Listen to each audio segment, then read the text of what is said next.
Hello, everybody. Hello, good morning. Hello, can you hear me? Yeah, perfect. Hello, Clear, good morning. Rostislav.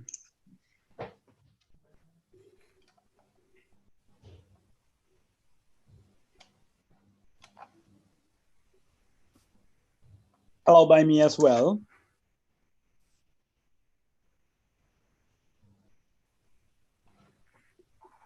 Rostislav, how are you doing?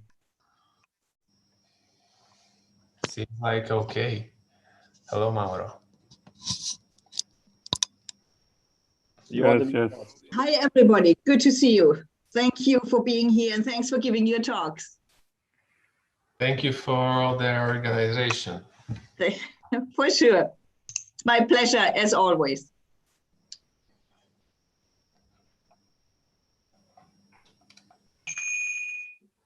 Rostislav, how are you doing?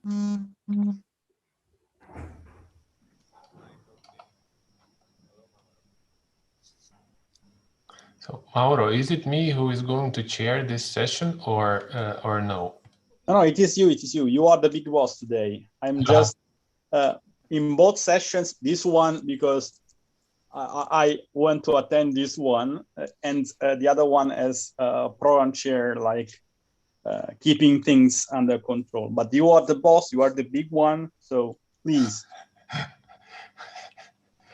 You will for sure do better than me. So. But come on, Mauro. The session number 3. Is anybody going to chair it or no? Session number 3. Because I don't see it in the program on the web page. Oh well, there must be somebody. Okay. But the program was delivered to the website right before that name was appointed.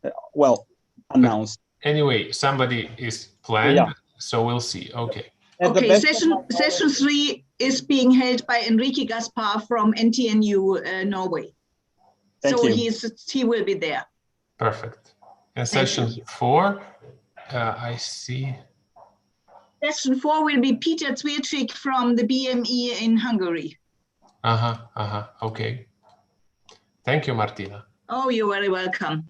I try to be here for all the sessions if possible. There is this big coordination and supervision work by Martina and of course by me and Lelio. So we try our very best to keep things smoothly.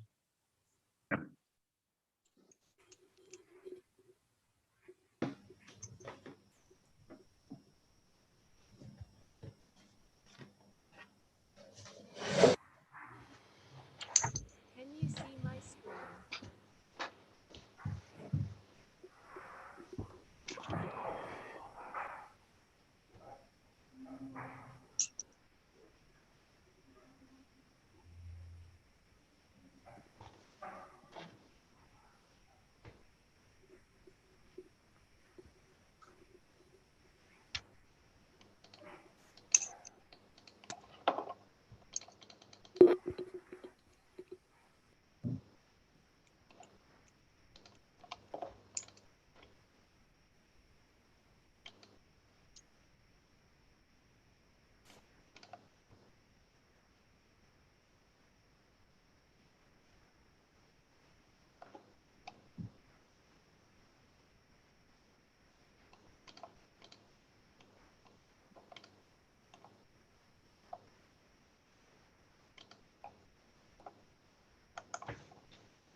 According to me, it is 12:30, so I think we should start.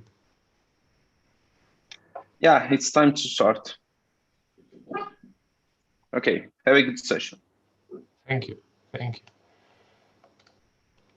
Oh, well, I welcome everybody here. I'm really glad that we have a chance to meet and to have conversations on various topics, which will be presented during this session and the next ones. And I know a little about the history of this web-based event, and I'm really happy that the organizers managed to prepare everything in this very short time. I can't imagine how not easy it was for them. So I thank the organizers for making this happen. And today we will have, during this first session, we will have 4 talks. And I think that all the presenters are here. The first one will be presented, I suppose, by Mohamed Ouldeye. Please correct me if I'm wrong. The next one, I suppose it will be presented by Armando Takella, and the fourth one by Alessandro Grosciò, and the final one by me. And so let's start. And I give the floor to Mohamed. Are you here? Yes, I'm here. So please.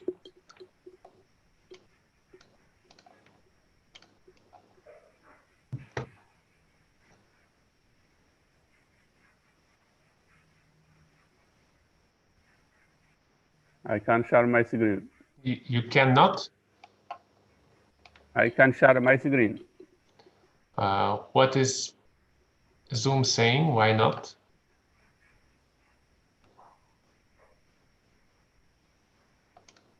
There is a green button on the bottom saying share your screen, and make sure you transfer your voice as well. So should work.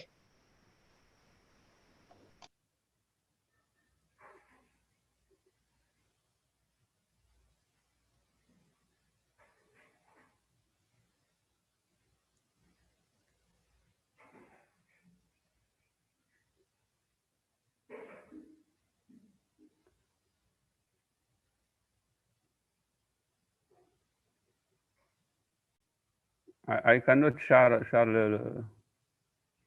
the file. Huh?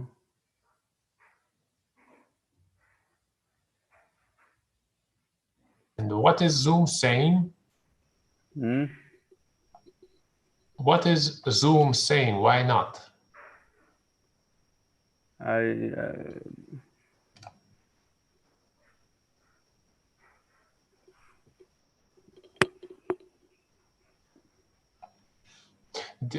Can you see the green button at the bottom of the screen? See, yes.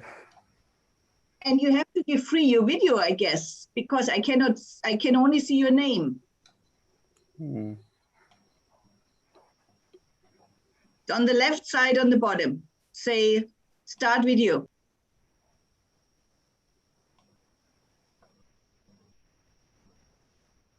Yes. Now we can see. Now you're here. Voilà. Yes, I am here. And now share screen, the green thing on the bottom with an upgoing arrow. Right in the middle of your screen, if you scroll down, it says give free your screen. Yes. Thank you.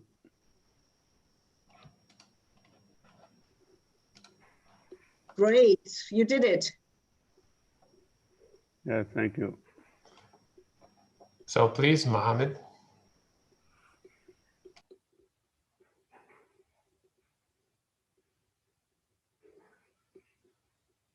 Yes, I can start. Yes, please. Thank you. My name is Mohamed Ouldeye. I am very happy to be with you today.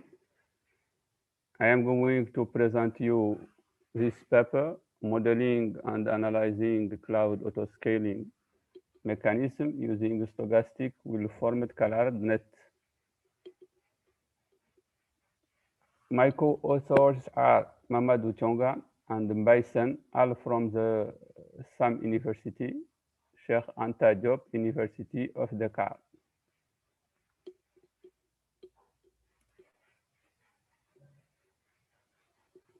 This presentation is made up of the following points. First of all, the introduction, in which I will start by explaining the difficulty of finding an optimal solution for the autoscaling mechanism in the context of cloud computing. I will also expose the type and architecture of the studied systems before going to specify the objective of this work.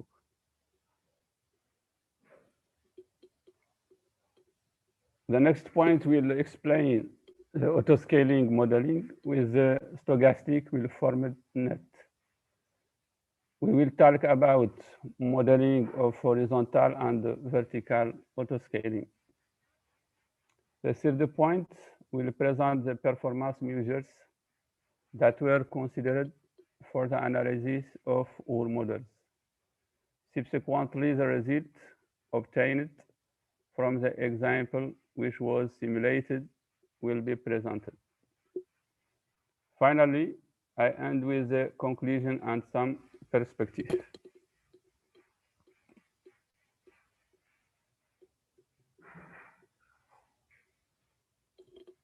Cloud computing are new systems that are used more and more today. They offer a lot of services and resources available on demand. Their success is the result of their business model, pay-as-you-go, which states that the client will pay only for the resources they were going to use. Also, with the illusion of infinite resources, client can obtain all resources necessary for their IT.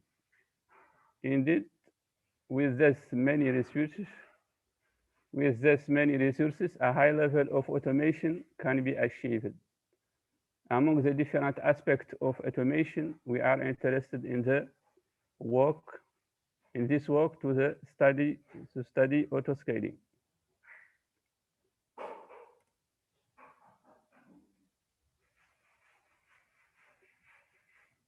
Autoscaling is one of the most important features in cloud computing. This mechanism allows clients to increase and decrease automatically the amount of resources according to the load received from end users. So, client can best adapt the capacity of their systems to the load they are facing while maintaining the quality of service.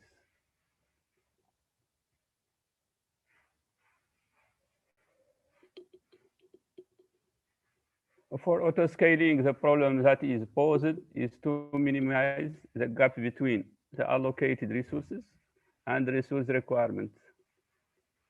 Indeed, it is difficult, not to say impossible, to determine the exact amount of resources that must be allocated to cope with an increase in the workload. Most often, the autoscaling will lead to an overestimation or an underestimation of the necessary capacity. As we see here on the figure, on the left, an overprovisioning problem, which lead to additional costs. And on the right, an under-provisioning problem, which will lead to performance degradation. In the middle, we have a more optimal solution. With our modeling, we seek to find a solution like the one in the middle.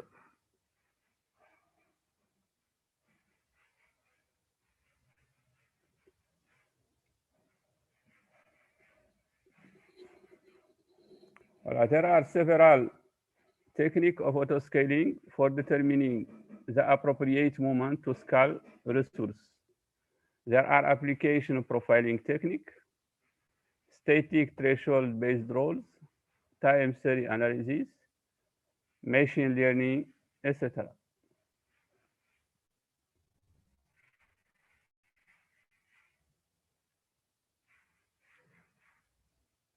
Static threshold-based rules is the most popular technique. It defines threshold resources utilization to scale in or scale out. In this paper, we propose a method to find this threshold.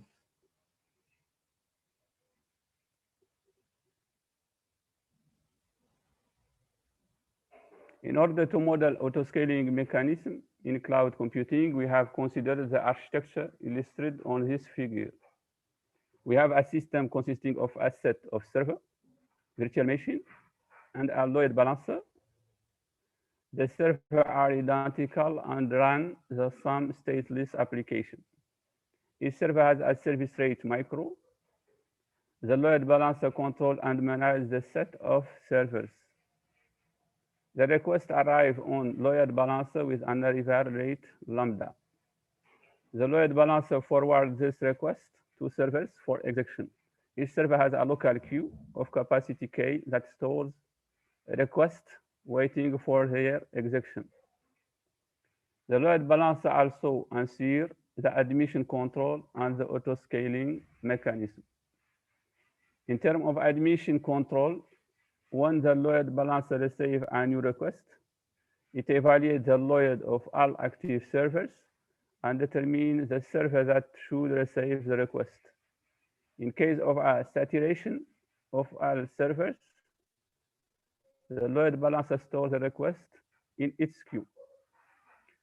When the queue size of the load balancer reaches a length n, a predefined value, the autoscaling mechanism increases resources by adding a new server in the case of horizontal autoscaling, or by adding a new core in the case of vertical autoscaling. After each autoscaling operation, the request at the load balancer will be distributed with a new capacity.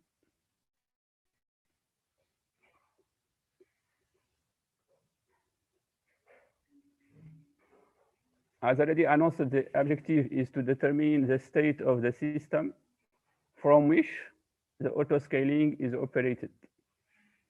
The system state is defined by the number n of waiting requests on load balancer queue and the vector v that contain the idle times of all started resources.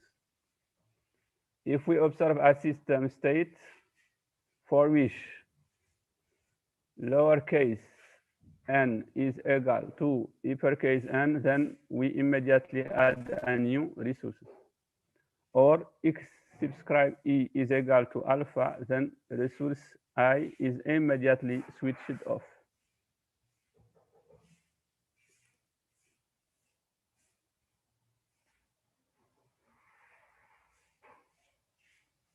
The stochastic will-formed net is an extension of Callard-Petri net. The interesting aspect of stochastic will-formed net for our work here is the implicit synchronization between tokens of the same class. This allows us to easily define synchronization based on the membership of a token or the membership of a pair of a token. For example, when we are going to dispatch requests in the queue of different servers, we are going to do each associating for each request the name of the server that is going to execute it. And there, the implicit synchronization guarantees that this request will only be executed by a CPU or core of the designated server.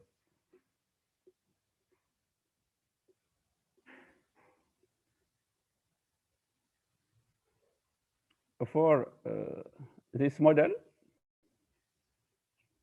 we have considered two types of server, permanent server and dynamic server.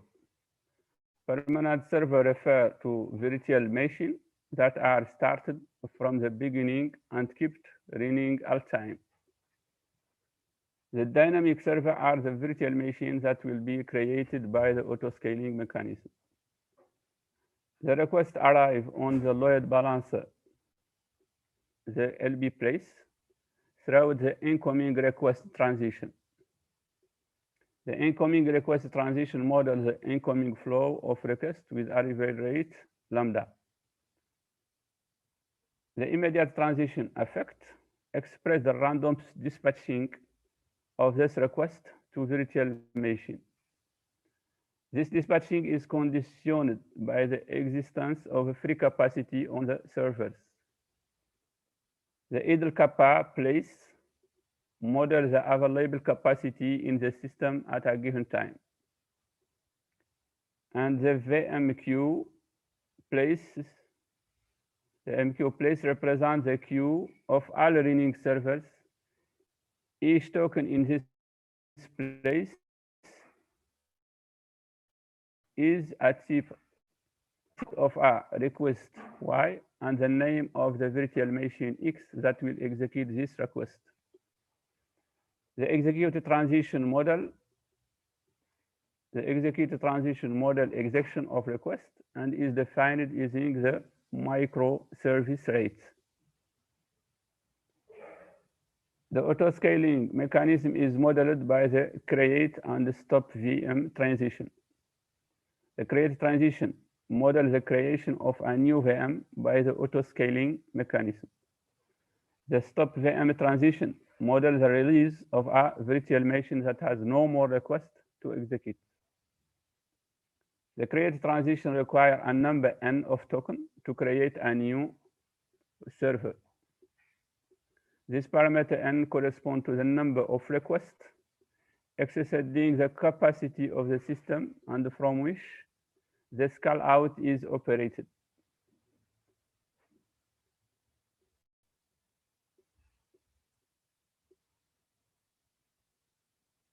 This figure gives a virtual autoscaling model. Here we only have permanent servers.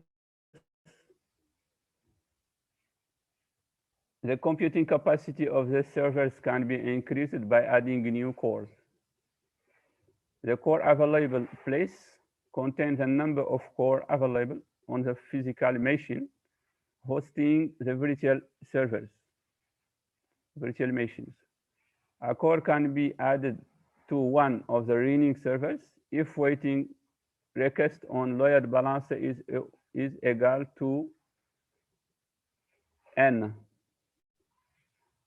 is greater than or equal to n. For the rest, we have the sum element as in the horizontal model.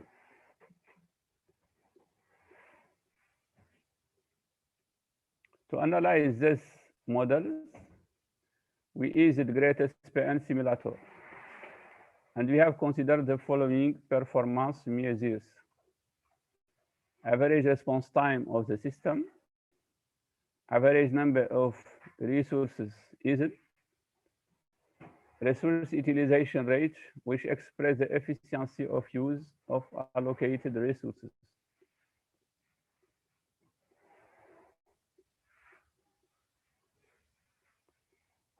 The calculation of the average response time is done with the 3 elements, 2 place, and 1 transition.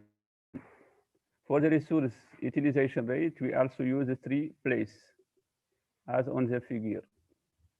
For the average number of resources used, we count on a single place, as on the figure.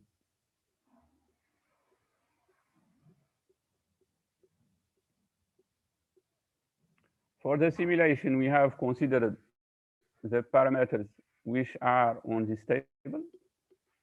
As QoS, we have considered that the response time must remain less than or equal to 7 seconds.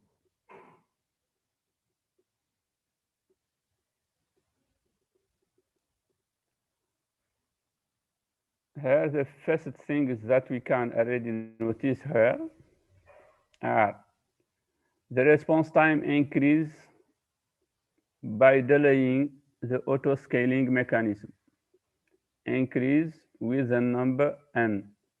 Also, at the same time, resources are better used.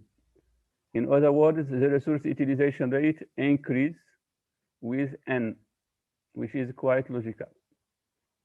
On the other hand, the last indicator shows us that the average number of allocated resources decrease as a function of n.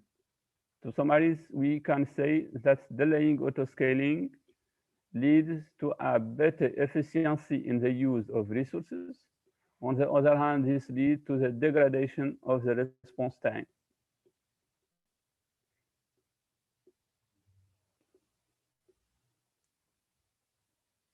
To find an optimal solution with our model,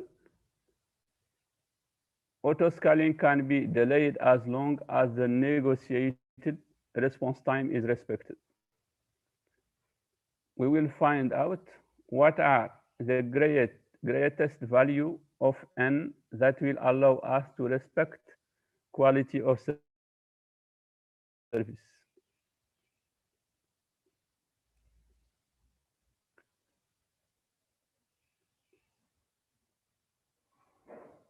For the horizontal case, we found two value n equal to 70 for alpha equal to 2, and n equal to 100 for alpha equal to 10.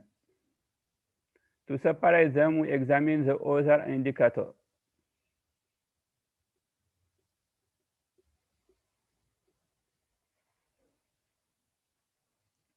And here, the case of n equal to 70 is the best for the horizontal cases.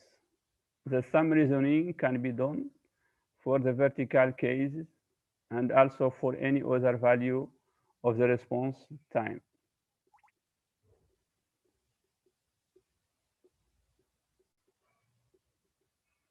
I will end by saying that we have proposed a first model for autoscaling that we are continuing to improve, and above all, we will seek to get closer to reality by using real data.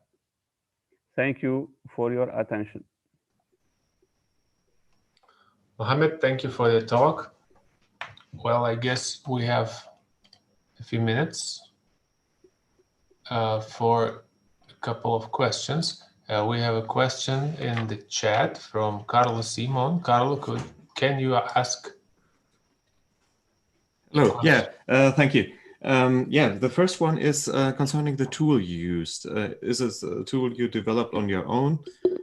Probably to introduce myself, I have a presentation tomorrow as well. It's also about high-level Petri nets, and so this is my main background, simulation with Petri nets, so you understand my question a little bit better. I just have seen a great SBM simulator or something like this it was called. So what's the tool? Where is it from? And can we use it as well? Mohammed? Yes.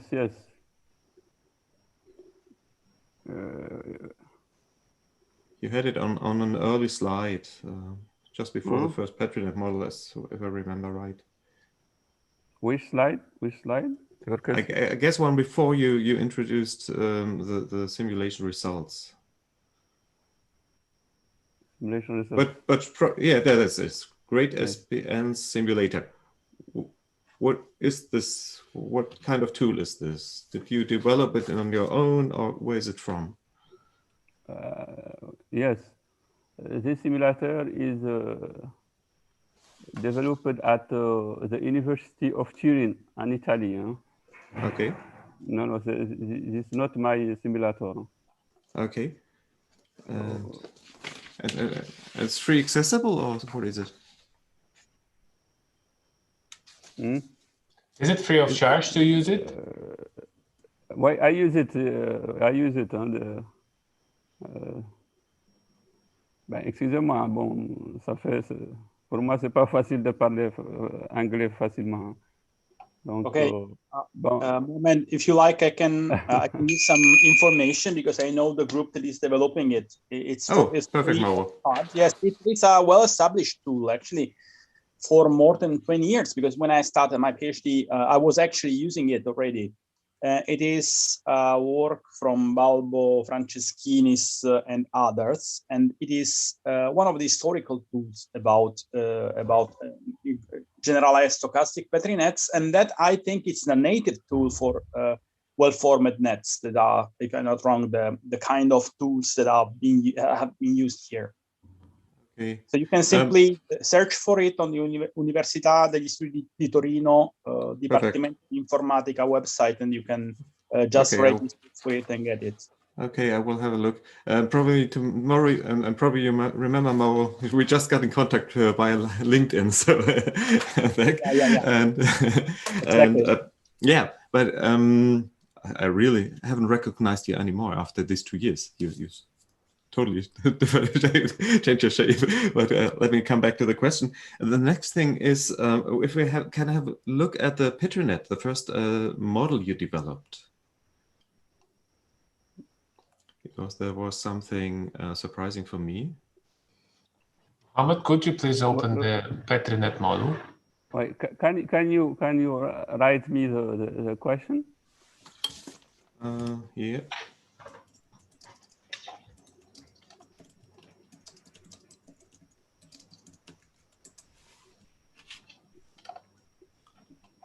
Okay. Yes. Yeah, perfect. We have this arc from VMQ to alpha. Okay. BQ. The place in the center and the VMQ. and transition alpha. Yeah. Yes, yes. Okay. And then you have this arc. Is this an inhibitor arc? Inhibitor arc. Yes, yes. Inhibitor okay. arc. Okay. Why do you use it with implicit synchronization? Okay. Will permit okay to stop the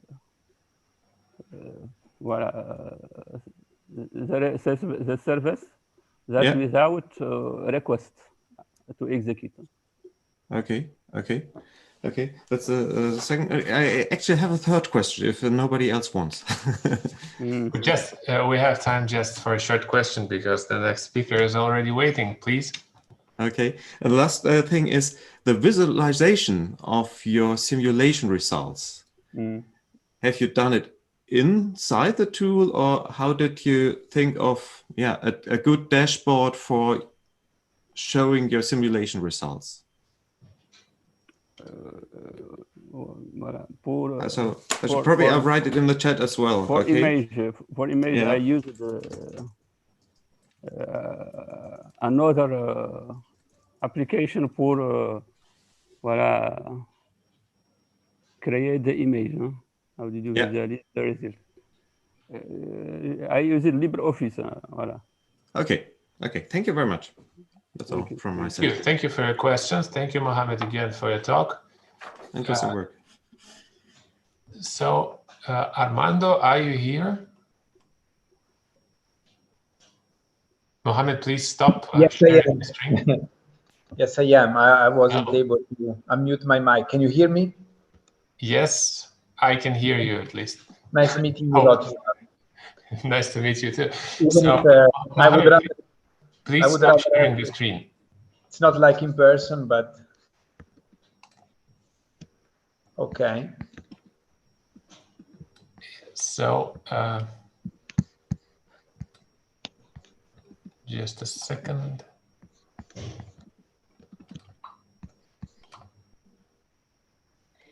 Mohammed, please try to stop sharing your screen. Armando, can you share your screen? The authoritative voice of Martina that I heard. Okay, hi Martina. Yes, I'm sharing my screen now. Please try.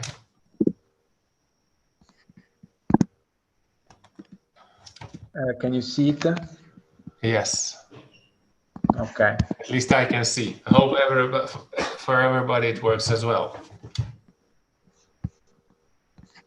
Okay, let me start trying the presentation and see if it's still there. Okay. So you should be seeing the first slide.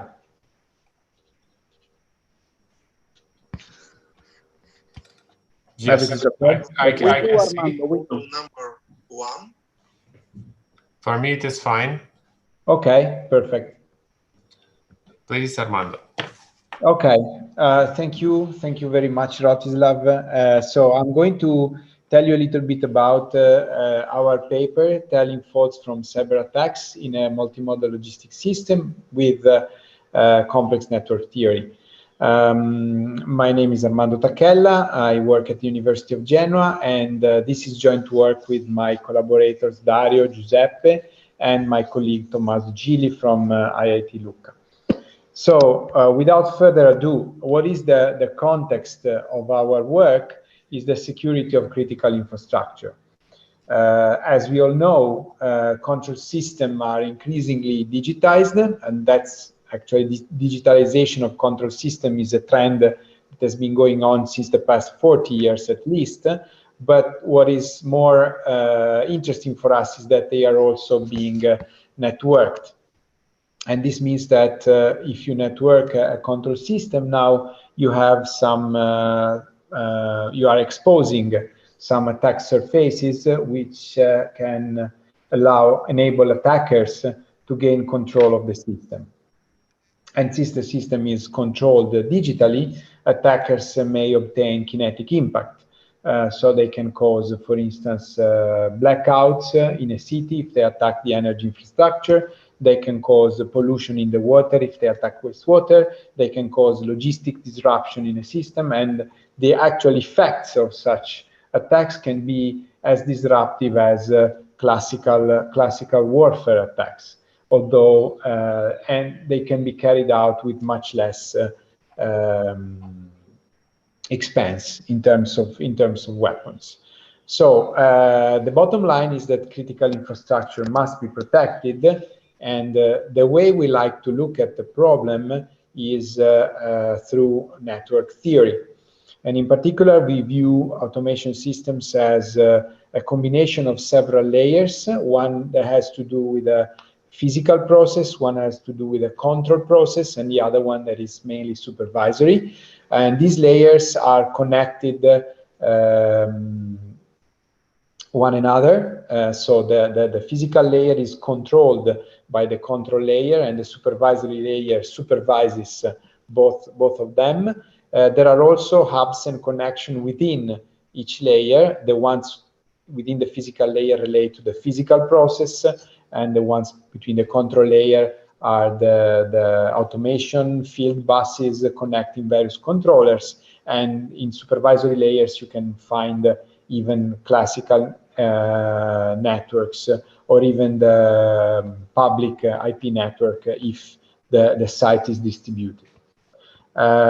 This theory is powerful enough to represent general systems of interest for us.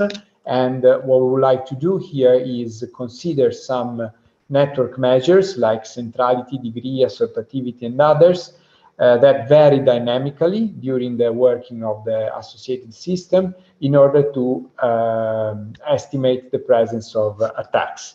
And in particular, we are focusing on resilience as a way to estimate attacks.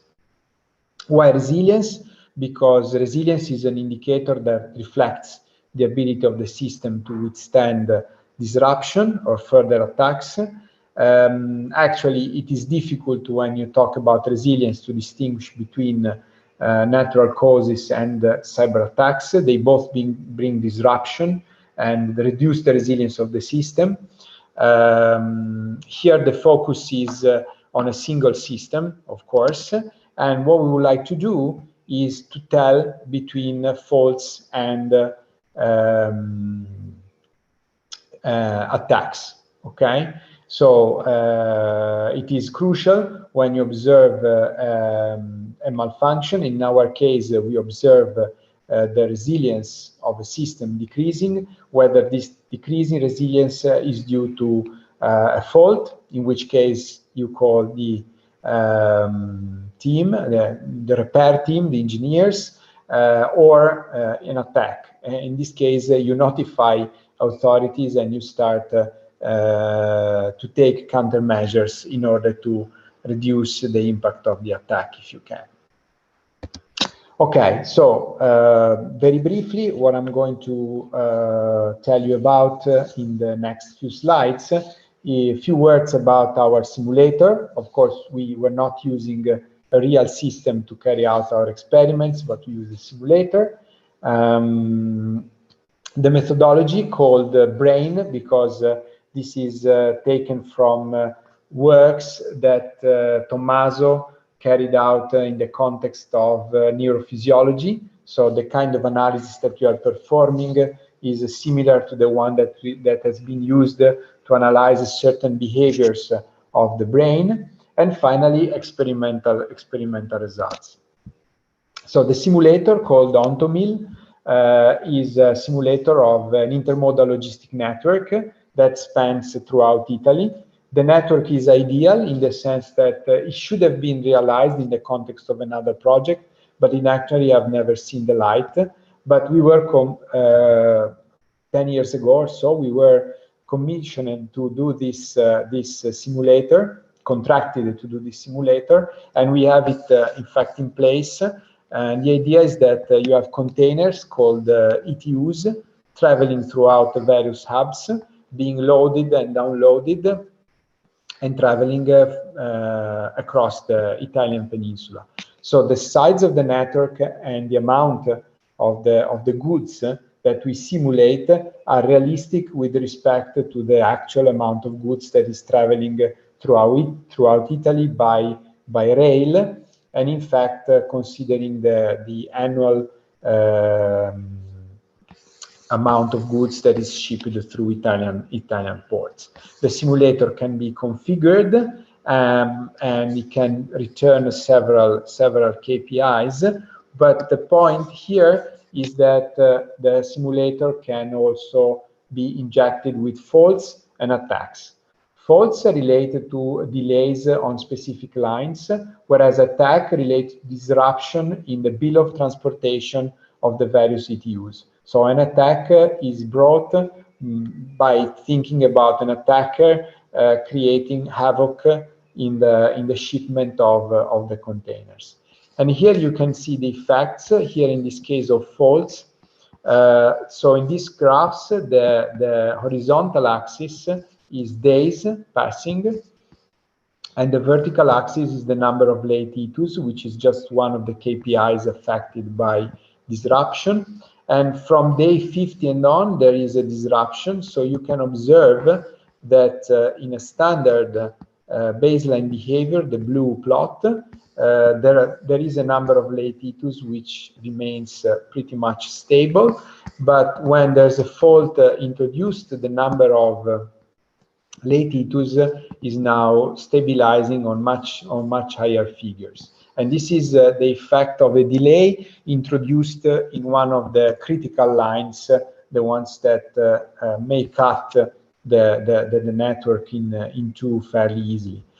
And this, on the right side, you see the effect of a fault, of a delay on a line, which has a lower impact. And here, in this case, it's much harder to distinguish between the standard behavior and the faulty behavior.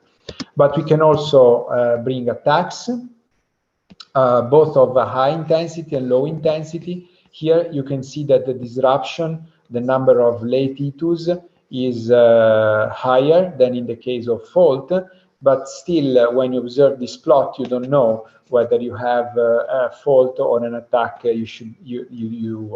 You don't know whether it is a fault or an attack you are dealing with. And finally, you have the case in which you have both a fault and an attack. So you still observe a disruption, but again, you don't know what to do. And this is actually what we would like to. Okay, so far what we can do with the simulator and the results, as you can easily see, is that if you have faults on low-risk routes, you do not affect system performance. Whereas if you have any other type of faults or attacks, then there's some decrease in the system performance, which can be substantial. Okay, if we look at the structure of the network, it is easy to see that it can be represented as a graph, and specifically each hub where you can load or download containers is a node, and the railway connections are edges. So this is how we represent the system. As you know, if the number of nodes in a graph is close to the theoretical limit, which is mostly almost the square of the number of nodes. So if you have as many edges as the square of the nodes, then the network is fully connected. This is seldom the case in practice because that would be uneconomical.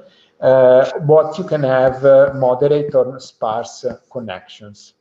In our case, we have a sparse connection, and the density of this network is actually very close to the one that was observed in different contexts, including neuroscience, which is the context from which Tommaso comes from. So he could translate the models that he was using, the techniques he was using to study the brain into this setting, because the model looks the same, even if it's a completely different system. So how do we obtain, how do we go further? So not only we have a graph, but we have a weighted graph. If we don't consider the connections, the weights are the ETUs, but our graph can also be directed because trains go in two different directions. And in this case, we have also a directed graph. So we can model our system as an oriented, directed graph, or as an undirected graph. And both models can give us interesting information. And in fact, we have what we call the flux graph that is obtained by adding up the number of ETUs that travel from one node to the other in both directions. And we have the difference graph, which is obtained by making the difference between the ETUs that travel in the two directions.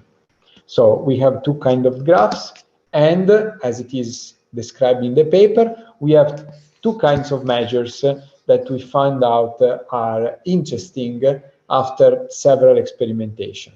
And the first one is the Louvain energy, and the second one is the giant energy. So now the details on how to compute these measures are in the paper, and all you need to know is the model that I've showed you before. So you need just to have the graph and the weights, and you can come up with these measures. And now you can compare the distribution of Louvain energy and giant energy between the baseline condition and condition where you have attacks or faults. And the distribution of these values compared with a statistical, non-parametric statistical test will give you a p-value, which will tell you the likelihood of having a significant difference in statistical terms. So the green cells are those for which we can observe some statistically significant difference between the baseline behavior and the behavior under some scenario. So here we have three different experiments that we performed. Each experiment was performed for 100 days of simulation, considering attacks with high intensity, low intensity, and so on and so forth. So there's almost 6 months of CPU time behind this table in terms of simulations. And what we obtained is that, of course, if you have a standard condition, you don't observe any statistically significant difference. If you have an attack, whether it is of high intensity or low intensity, you can observe a statistically significant difference in the distribution of the Louvain energy calculated on the flux graph. And this happens on experiment 1, experiment 2, and experiment 3 alike. Of course, the same issue is observed when you have both fault and attack because of the attack, but clearly a change, statistically significant change in the Louvain energy of the flux graph is indicative of an attack. On the other hand, if you look at the difference flux graph, then you have that statistically significant difference in the Louvain energy is obtained when you have faults. And this happens in all experiments, and of course when you have both faults and attacks. You cannot single out faults with low intensity, but those would not probably be vital for the correct working of the system, because the system does have some resilience in it, so can tolerate some amount of disruption. But of course, you can come up with an indication when you have an attack. And in particular, the giant energy computed on the flux graph is indicative of an attack having high intensity. So we can also discriminate this condition. Summing up our results can lead us to the following decision tree. So we observed the Louvain energy and giant energy on the flux graph and the directed flux graph. And then if we obtain a statistically significant difference in the Louvain energy, then we check on the flux graph, we check the difference flux graph, and we can establish whether we have an attack or an attack and a fault. If we don't have a statistically significant difference in the Louvain energy on the flux graph, we can look at the difference flux graph and then tell standard from faulty behavior. Of course, if the fault has what we say high intensity, so the potential to bring some significant disruption to the system. If the fault is low intensity, then the resilience of the system copes with it, and we don't observe. So in the end, to conclude, our methodology, we claim, provides a reasonable assessment on the risk which terminals and routes are subject to. As for resilience, we can identify not just when the resilience of the system is decreased, but also to a certain extent where the system is subject to either attacks or faults. And this is due to what we call the zero attribution ability, that at least in the experiments that we performed for the faults and the attacks that we considered is enabled. Of course, one could consider several other different scenarios and other faults or attacks scenarios, and we argue that in that case there could be other graph measures that could provide similar behaviors. Also, the decision tree, which I showed you on the slide before, was obtained manually by observing the statistics, but there is potential to obtain it using machine learning methods. So to a certain extent, the decision tree could be changed based on the data obtained on the indexes. And the indexes could be tuned for different types of, to reveal different types of attacks or faults than those that we considered here in our experimentation. And that is it. I'm done. Thank you very much. Armando, thank you for your talk. Are there any questions from the audience? I can stop sharing now before Martina kicks my butt. So is there anybody? No? Maybe they're shy. Okay, can I ask, I have two questions. Maybe I misunderstood something. So the first one is about the table with the numbers you showed us. Yes. I'm really curious. So I can see very little numbers, and when I see it, I always ask myself, do I have to measure it in practice? Is it possible? Do you have to measure it in practice? No. Actually, okay, those were reported just because of the numbers that we got from the software. But the point is that all those numbers are below our confidence threshold, which was 1%. So we before starting the experiment, we said, okay, we are going to get a p-value, and if the p-value is below the 1% threshold, we will accept the result of the test as observing a statistically significant difference between the distributions. So it's all about being less than the threshold. And in 1%, fact, because they are much smaller than 1%. 10. Yes. The point is that they are dramatically smaller than 1%. So those are the values that we care about, and that's what we care about. Okay. The other question is maybe a conceptual question. You were talking about attacks and faults. I was just curious if false attacks can happen in your system. For example, if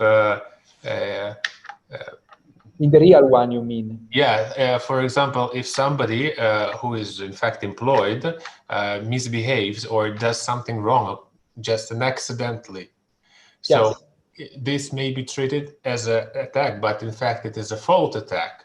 Yeah. Okay, so you're right. There is some potential for that. So you will identify it, sorry for interrupting, so you will identify it as an attack, and then further investigation will show that this is in fact just yes. a fault. Well, In the case you are mentioning, we would say attack because faults were only related to lines having delays larger than what is usual in Italy for trains to be delayed, which is somewhat not. What about strikes? So it's okay, yeah, you know, just kidding. it could be a strike, it could be something.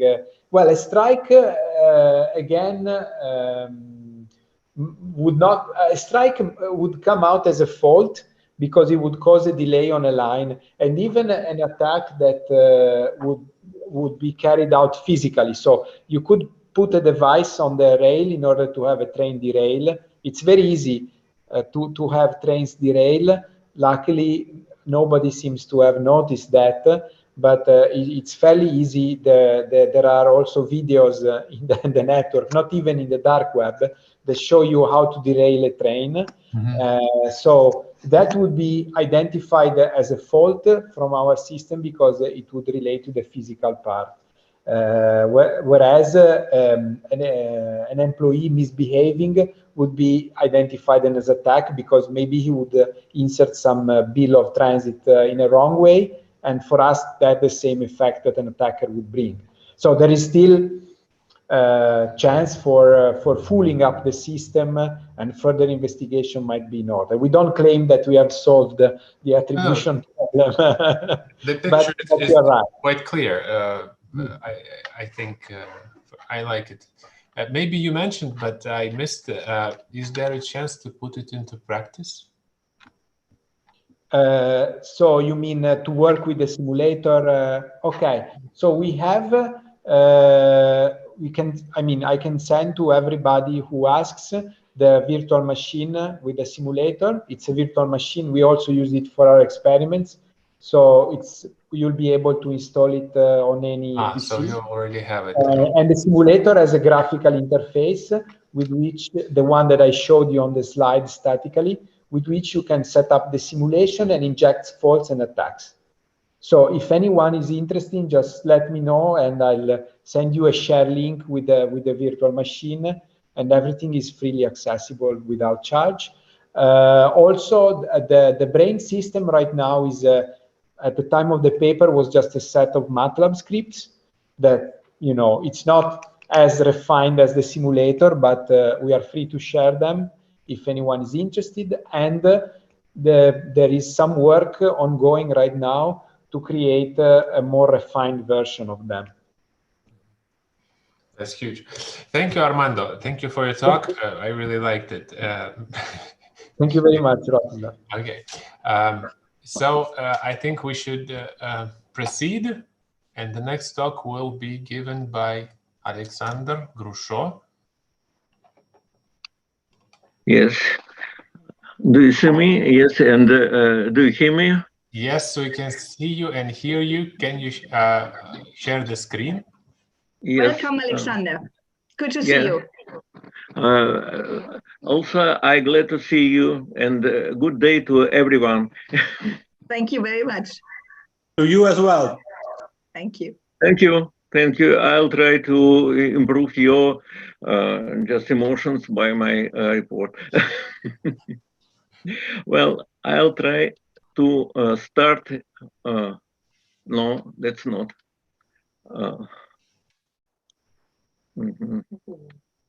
Okay. No, it's not. Весь экран. Well, I cannot make the full экран What shall I do? А зеленая кнопка нажимается? Нет, ее нету здесь сейчас уже. Сейчас я отменю то, что там было. Вот сейчас она нажимается. Так. Вот и все, что я имею. А где мои слайды, я не знаю. Do you see now the slides? Нет. Well, Там вот можно показать экран. Когда зеленый нажмете, выскочит меню. Можно выбрать экран или какую-то презентацию, например, если она у вас открыта. Так, сейчас где у нас зеленый экран? Сейчас отмена. Ага, все, вот зеленый экран, так? Давайте посмотрим. Пока ничего не видно. Ничего не видно, да. Весь экран у меня есть. Может быть, окно как-то? Нет. Весь экран. Вкладка Chrome. А если вы зеленый нажимаете, выскакивает меню? Нет. Нет, сейчас я отмену сделаю. Так, вот я нажал зеленую демонстрацию экрана. Должно меню. Я вижу. Well, I see you. I see myself, but Вот I don't надо see. нажать на экран, а потом мы его увидим, если нажмете, я надеюсь. Там несколько будет вариантов, можно вот один выбрать.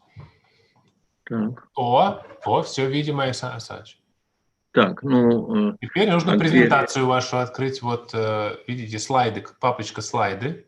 Папочка слайды. Открывайте, да, вот слайды. Так. Ну еще, ну да. Так. О, do you see? Только тебе нужно полный экран сделать.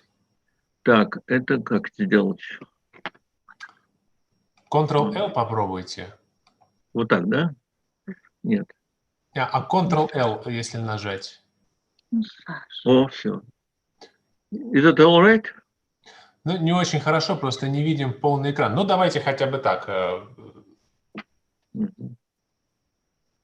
Вот так лучше, да? Нет. Вот так, да? Видимо, не получается в полный экран. Ну, давайте хотя бы так, все-таки, в принципе, видно. Okay, we'll proceed like this, not to waste some time. So, please, Alexander. Okay. My report is metadata for root cause analysis. I'm not alone who worked at this theme. Besides Nigrusho, Mikhail Zabizhailo, Elena Timonina, and Vladimir Sinchila. We worked together, and I was chosen to speak about our results.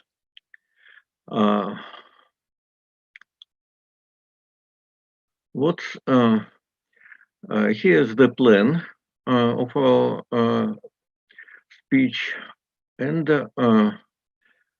I'll comment later better.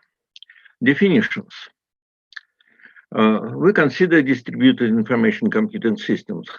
Here's a short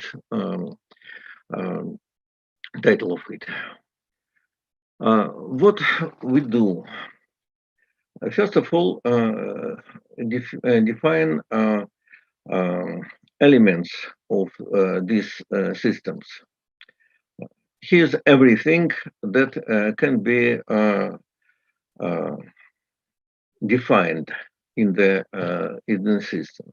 Technical device, network infrastructure, software, information resource, and so on. We call all these elements. We consider arbitrary sets of elements and call them objects.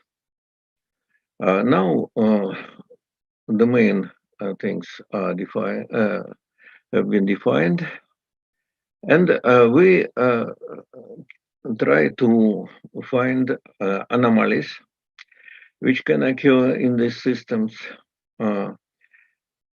They can be generated by data and data transformation, technical breakdowns, and etc. Anomalies can manifest themselves in improper development of computing systems or obtaining by incorrect calculations of results. You see, this report some way communicate with the previous one.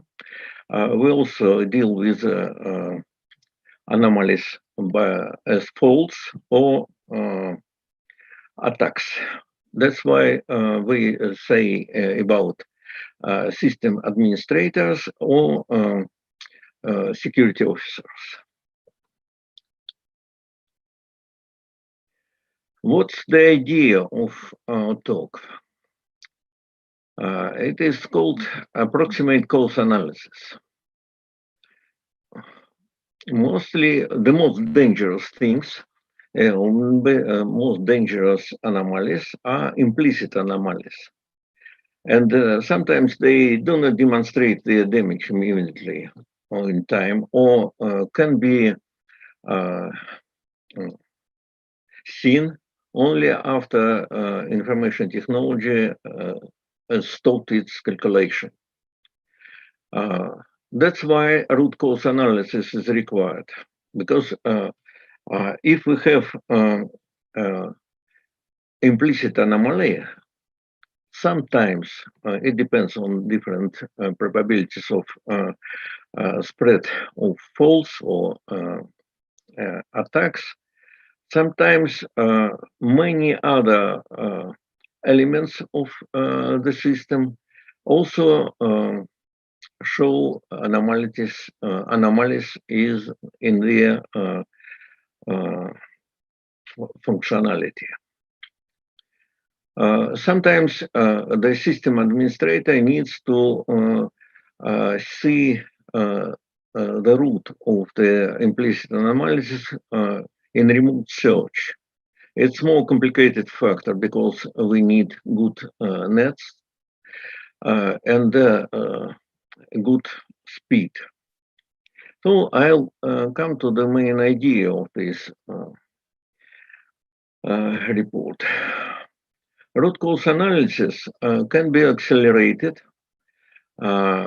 by simply successful analyzing, localizing of anomaly in some part of the system. We don't search the cause of anomaly as deep as is possible, because it takes a lot of time, and in most cases, if we find out the part or the element of the system in which we know there is anomaly, on the object is better to say, in which we know it is anomaly function, there is anomaly function, then it's simpler to replace this subsystem, to replace this object by some other resource, and this reduces time to restore workflow, because we need to restore workflow as quick as possible. And if we reduce our work by pointing the place where the anomaly is, then we simply replace this element or this object by another one and restore the workflow. What's new here? The main idea of the work is an approximate cause analysis. We don't need to find the true cause of the fault, but we need to approximate cause And this approximation means that we show the subsystem of the anomaly. That's the idea, because it takes a lot of time and work to find out anomaly. It's better to do it if it's necessary in offline regime, or just taking a lot of work to find out why what happened in the system. And if we can restore workflows by replacing the subsystem, it's the solution of the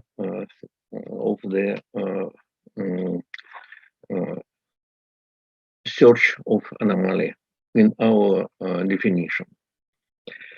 That's the idea. What is necessary to understand here? We do it with metadata, with the help of metadata. What is it? The approximate solution is based on the use of integral parameter. What's integral parameter? It's a parameter for the system which we can simply calculate this the value of this parameter, and we can understand is this value good or true, or is it extraordinary one that shows that this parameter shows that there's an anomaly somewhere. To work with such methods, we need additional information. Additional information in our task we call metadata. This auxiliary data which is required to search the part or subsystem of the system in this there is an anomaly, we call metadata. What is it? The metadata is formed special case of knowledge graphs in which arc from the object O1 goes to the object O2, means that the anomaly in O1 can initiate anomaly in O2. And the graph with such arcs is the main part of metadata which supported information that will be presented later. What's generating algorithm of integrated parameter? I have said already that implicit anomaly and search of root causes can be done with use of integrated parameter. So these integrated parameters are defined in the work which is shown here. And the main idea of this integrated parameter is that it can show that anomaly exists. And this value of integrated parameter, integral parameter, can be calculated very quickly.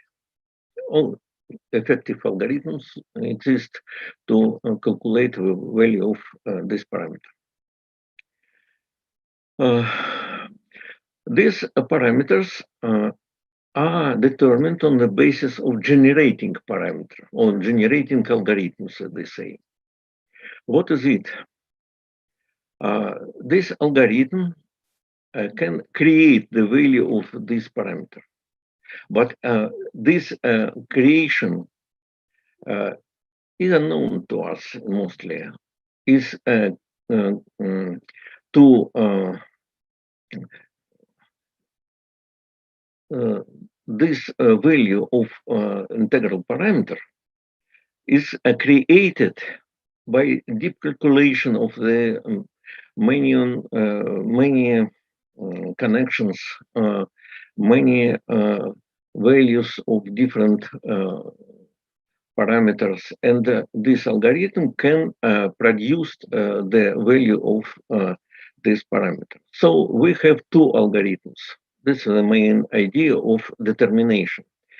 Integral parameter, which can be the value of this parameter can be calculated very quickly, but we don't know with anomaly if this integral parameter show that there is an anomaly. And generating algorithm which creates the value of this parameter, which show the existence of anomaly.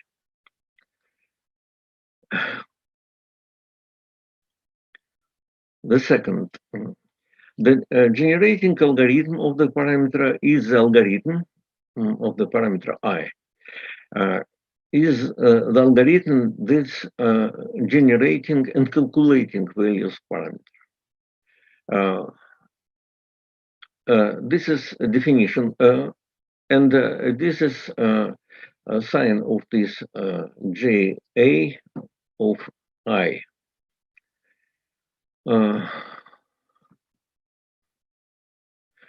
What we say, the generating algorithm generates the value of the parameter I. Also, integrated parameter can be calculated by another algorithm. We say about observing algorithm, as I remember, which can, and both of them show the same value of this parameter.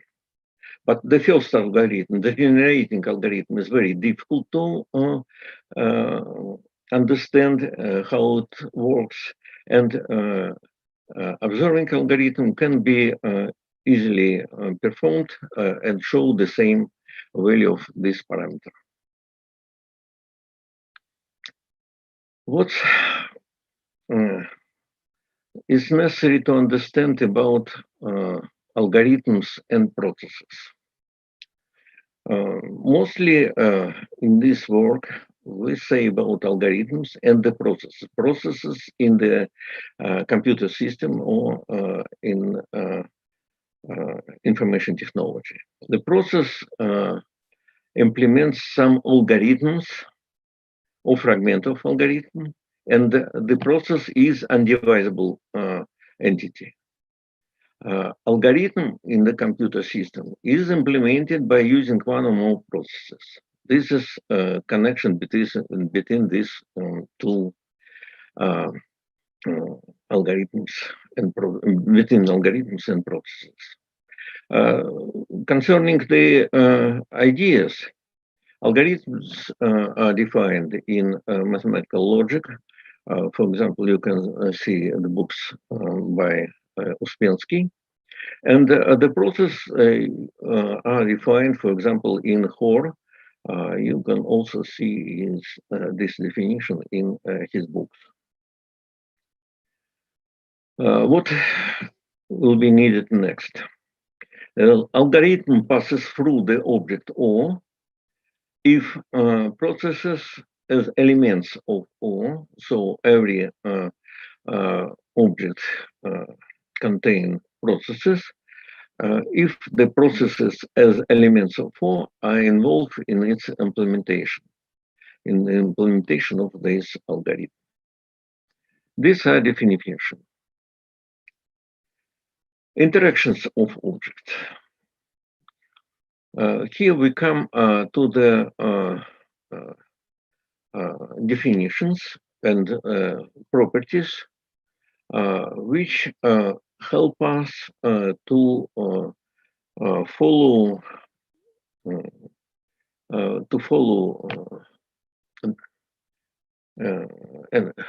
and to determine where in what object anomaly is. We define interaction between objects O1 and O2 as the presence of processes Xi1 in the object O1 and the process Xi2 in the object O2 such that Xi1 can at a given time of implementation transmit information about its state to the process Xi2 or the certain channel. In this case, the process Xi2 is able to receive this information and use it in its algorithm. It's well-known definition. You can see for this.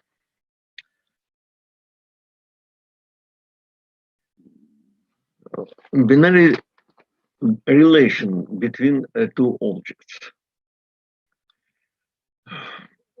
This is the main definition which help us to follow the place where the anomaly took place. Let O1 arrow to O2 be objects in which Xi1 can transmit information to Xi2, transmit anomaly itself. So the wrong state which is transmitted to Xi2 and generate anomaly in the object O2. This is possible transmission. If the probability of transmission of anomaly is 1, then for sure O1 transmit anomaly to O2 if Xi1 has anomaly and it transmit it to Xi2. Statement 1. Objects Xi1 and O2 satisfy this condition that O1 can transmit anomaly to O2 if and only if there are sub-objects in O1 and some object in O2 such that already known that O1 can transmit anomaly to O2 with stars. The relation arrow is reflexive, transitive, and antisymmetric. That is, it generates partial order.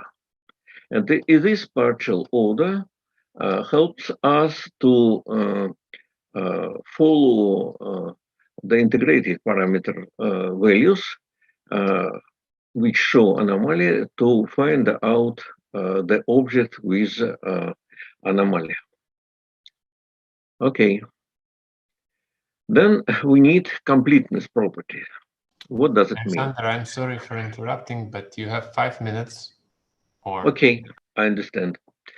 For root cause analysis, using the integral parameter I, for generating algorithm J of I, the following important property is required. Let the objects O1, OK in metadata can transfer anomaly to the object I. Then they satisfy the property completeness for all if for parameter I, generating algorithm of I passes through all if and only if there is OM which where generating algorithm passes through OM. Well, the statement 2, the objects satisfy condition on completeness with respect to O for generating algorithm J at of I, if and only if the union of these objects is a complete object with respect to object O for generating algorithm parameter I. So at last I can tell what does it mean metadata, how it constructed, assuming the completeness of all partitions of objects. It is a necessary condition. And then MD metadata can be built in 3 parts. From integrated parameters, which can show anomaly, the completeness properties of object partitions, and their relations, arrows from O to arrow prime. This is a way to construct metadata as trees whose roots coincide with object containing IP, and the arrows are directed to the roots. And at last, usage of metadata for root cause analysis. Integrated parameter allows us to identify an anomaly in objects of the constructed object hierarchy. The tree is this hierarchy. The search of the following object with the root calls is based on the search of IP with anomaly, and the anomaly way on the branch of the corresponding metadata tree. And the third, if IP is detected on the branch of the tree generated by the object with this IP is considered the root of the next part of the tree, and the iteration is repeated. So this is iterated algorithm to find the minimal object where anomaly took place. All experiments here were made manually by the system administrator according to these algorithms. So I should say vice versa. The system administrator showed us how to construct algorithm to search an anomaly object. We can make program for this, but we are sure that before programming of this algorithm, we should be confident that this algorithm will help system administrator or information security officer to find the root cause of anomalies or attacks or faults. That's all. Thank you. Thank you for your attention. Thank you, Alexander. Please stop sharing the screen. Thank you again for your talk. I'm afraid we don't have time for questions because we're off the schedule, and we have to proceed to the next presentation, which will be given by me. And I'm Thanks, Alexander. On the bottom to the left, please shut off your video. Thank you very much. Well, hi, Elena. On the bottom to the left. Stop. Okay. Thank you. Well, I'm sorry. I was concentrated on my report, and I didn't see all these buttons here. Please, on the bottom on the left side, just say end video. On the bottom of the left side? Just use your mouse, go down. It says, you see a camera. Yes, thank you. Can you see my screen? No, not yet. There is a camera and you should just click on it. That's next. Yes, I can hear your questions and I'll try to answer. Alexander, we don't have time for questions, unfortunately, because we are off the schedule and we have to proceed to the next presentation. Okay.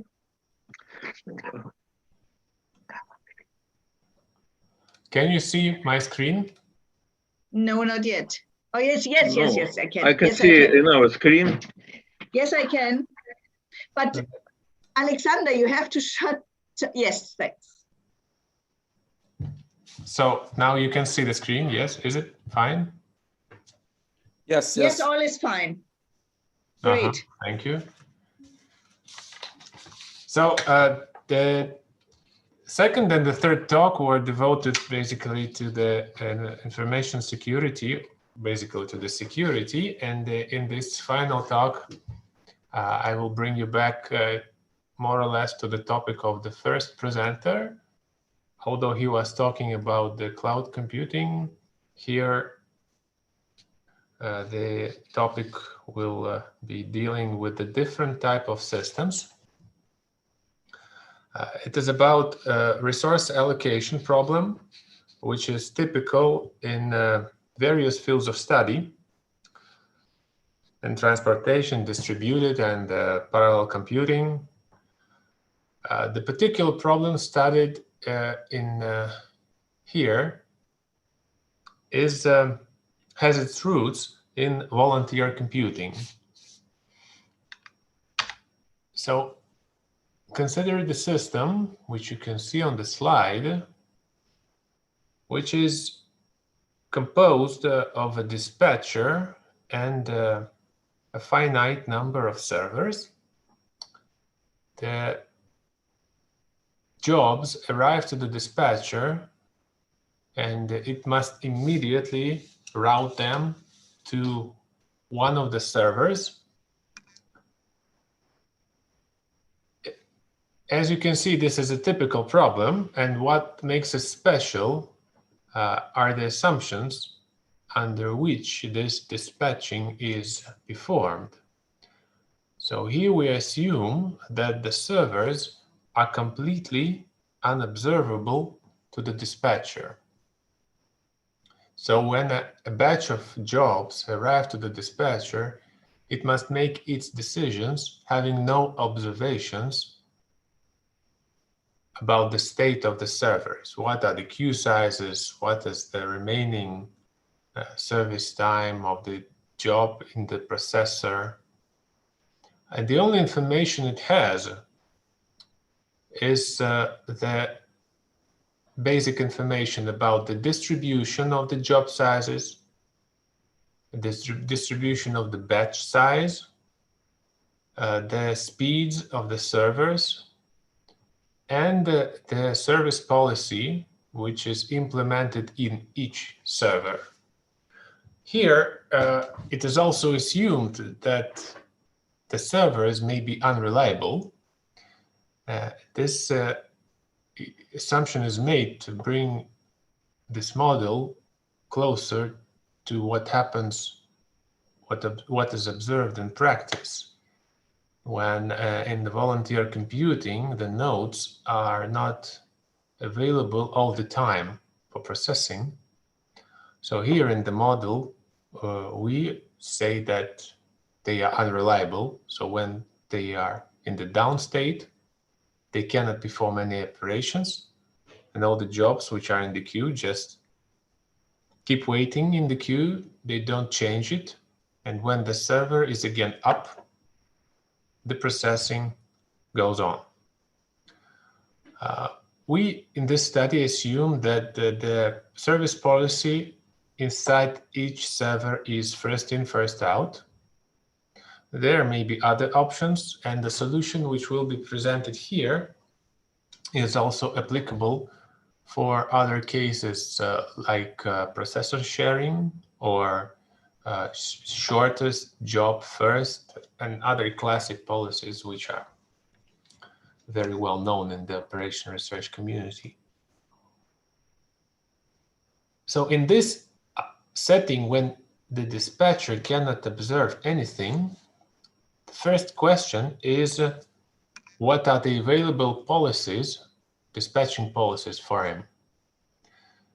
And surprisingly, or not, the answer is that the list of these policies is very short because we have no observations. Otherwise, there are lots of variants available in the literature, which are sometimes optimal, sometimes not. Anyway, there are lots of solutions.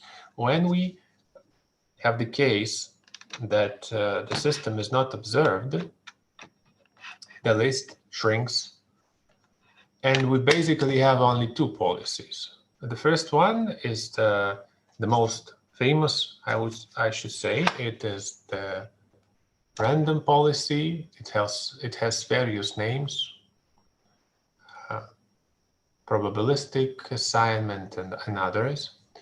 And it means that irrespectively of the previous decisions, when the next job or batch arrives, we have n numbers, Pn, P1, Pn, which tells us what is the probability to route a job or a batch to one of the queues. In the mathematical setting, there are cases when this problem has solutions, analytic solutions. Under some assumptions, it is possible to solve it numerically or approximately. The other type of policies which stand alone are the deterministic policies, which the idea behind them is to make the arrival flow of jobs to each server as regular as possible. So any deterministic policy is parameterized by an infinite sequence of numbers, where each number says the number of the queue or the server where the job must be routed.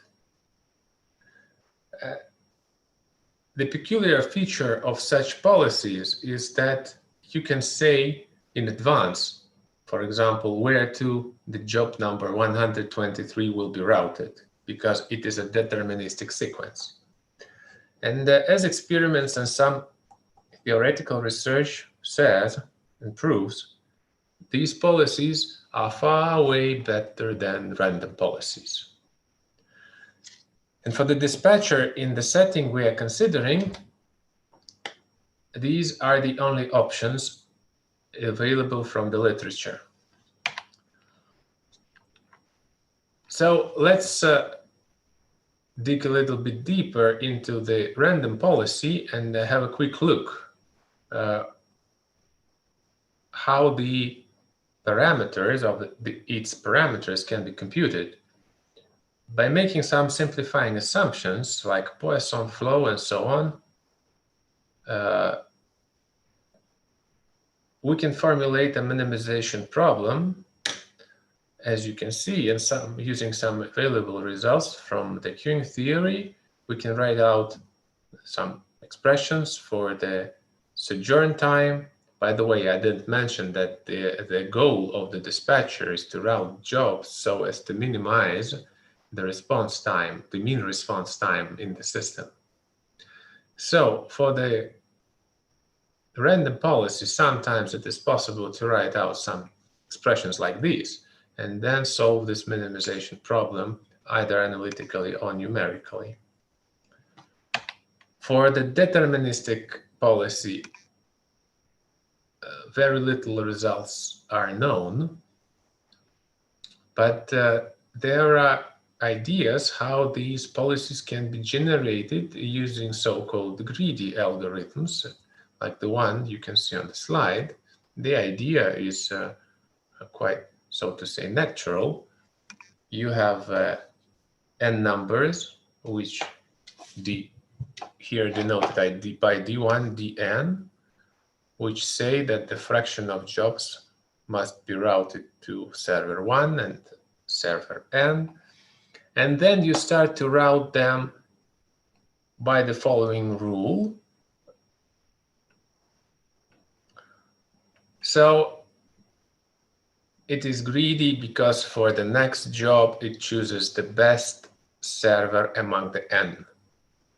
The question, which remains open for such policies, is where from you can take these probabilities or densities d1, dn. And in general, if you have solved the problem for the random policy and you get the probabilities, the optimal probabilities, it is not actually true that they are the same as the optimal probabilities for the deterministic policy. Anyway, usually it is a rule of thumb to make them equal, and sometimes it gives good results. Let's see a very simple example with two servers, not batch arrivals, but single arrivals. Servers are liable, and the arrival flow is Poisson, and the job size is Pareto.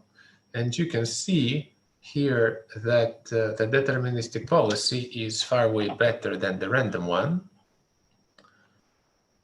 And of course, it is worse than the join the shortest queue policy because it observes the sizes of the queues. And we can do better if we know more. The question which we ask is, we can find a policy which is better than both the random one and the deterministic one. So if we have a curve which goes somewhere in between these two black curves. So this is the basic question we were trying to answer. The answer is that there is a chance that we can devise such a policy.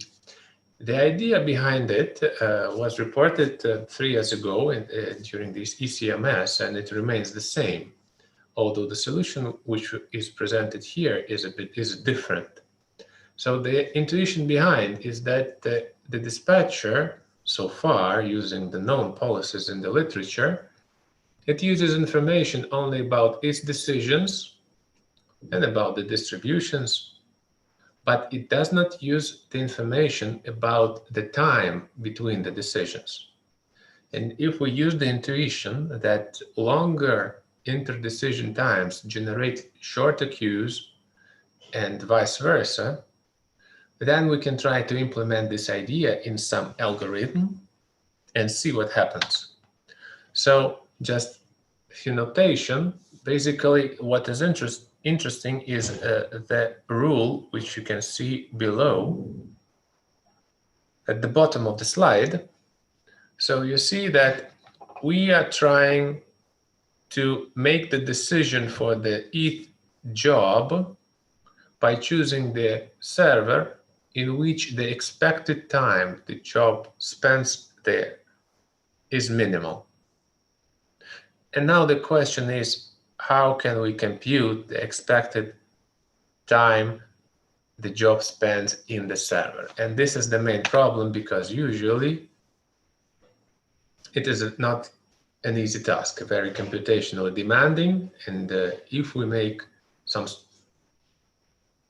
other assumptions, like we change the service policy from FIFO to another one, just like processor sharing, the computation of these mean values becomes infeasible. At least we don't know how to do it. The other problem is that these values, expected values, are conditional expectations. And for the dependent random variables, and most of the theory which we know does not work. So we cannot obtain any bounds which may be helpful or give meaningful results. And everything also breaks down if we introduce some new assumptions like unreliable servers. So the idea is the new idea where from to take these values is to find something that mimics the dynamics of these expected values. And here we propose the following scenario, that all jobs have fixed size, not, as I mentioned, have a distribution, but a fixed size And then for each server, we introduce a virtual process which represents or mimics the dynamics of the workload in the original server. And in order to mimic this workload, we use the well-known Lindley recursion in the queuing theory. And after that, we're trying to find the value of the constant C of the job size for which the results are the best we can see. Of course, we need to use a simulation model to implement everything there. And after some experimentation, we are looking for the best value of C. Here you can see just the top level view of the algorithm. So let's go to the example. Not a very simple one, so we have quite a big system of more than 100 reliable servers, which are grouped. You can see we have 8 groups. The arrivals are not Poisson, and the job size is not exponential, like out here is the mistake. So the batch size is not B-model, but it is discrete with 4 values, sorry. So this is the picture of the system. Again, we have a batch arrival, a group of servers. Within each group, the servers are the same, have the same speed. The question is, how do these policies, the random one, the deterministic, and the new, which we have proposing, how are they ranked?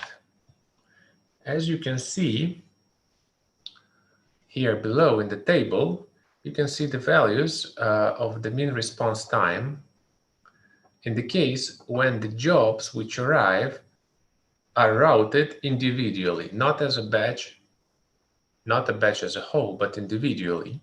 So you can see by searching for that constant job size, we indeed can find the policy which outperforms all the best policies known so far.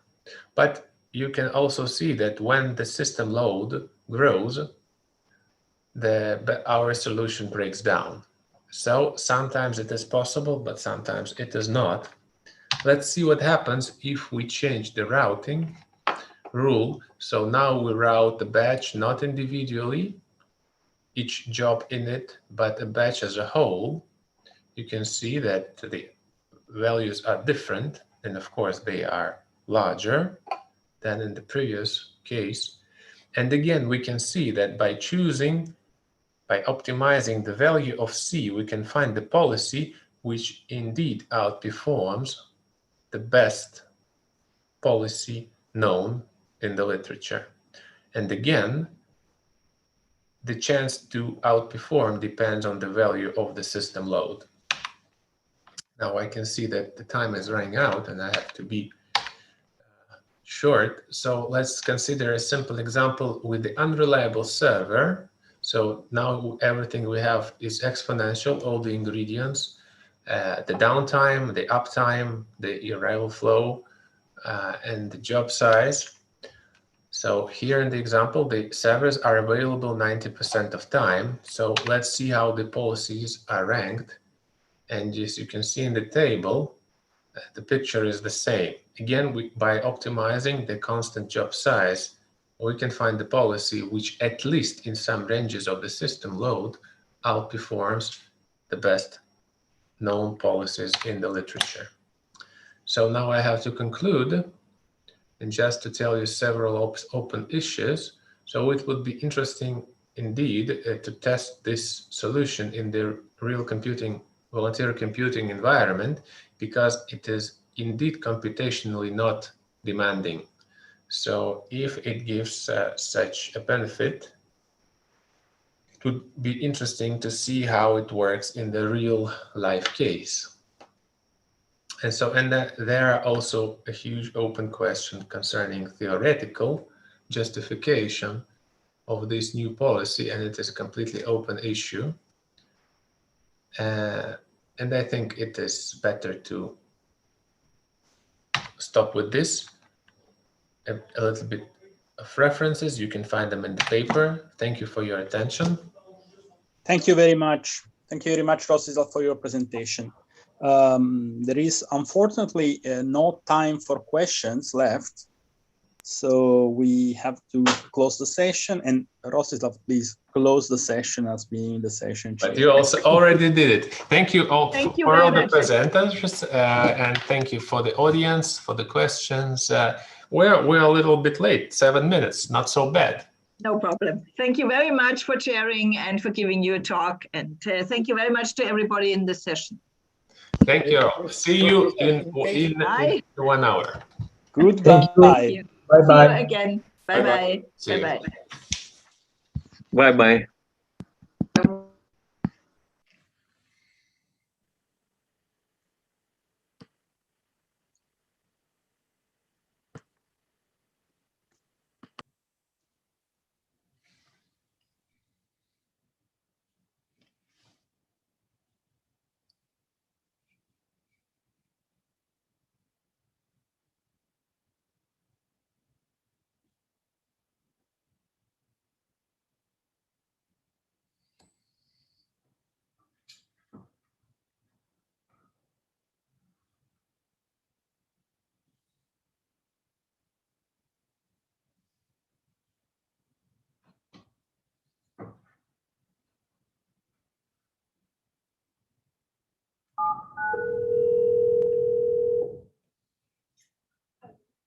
Good, it's working, huh? It went well. Yeah, it's working. Yeah, Khalid, you are online. Your tone is on. I'm still online. Yes, I'm talking. Okay. Okay, no problem. So, Martina, you're still there. Great. Yeah, just stop your tone. Thank you. I guess you don't want to have people listening to your private phone calls.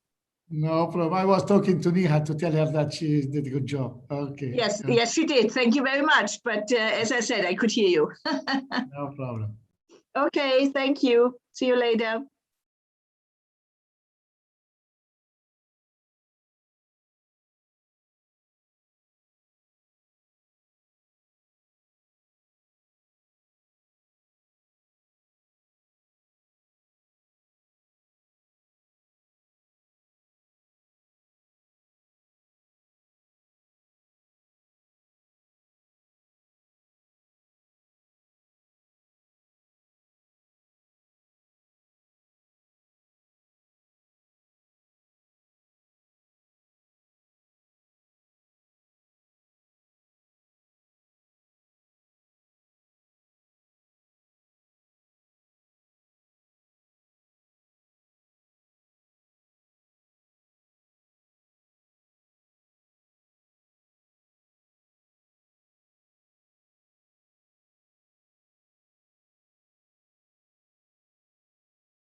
Hi, oi, Daniel. Can you hear me?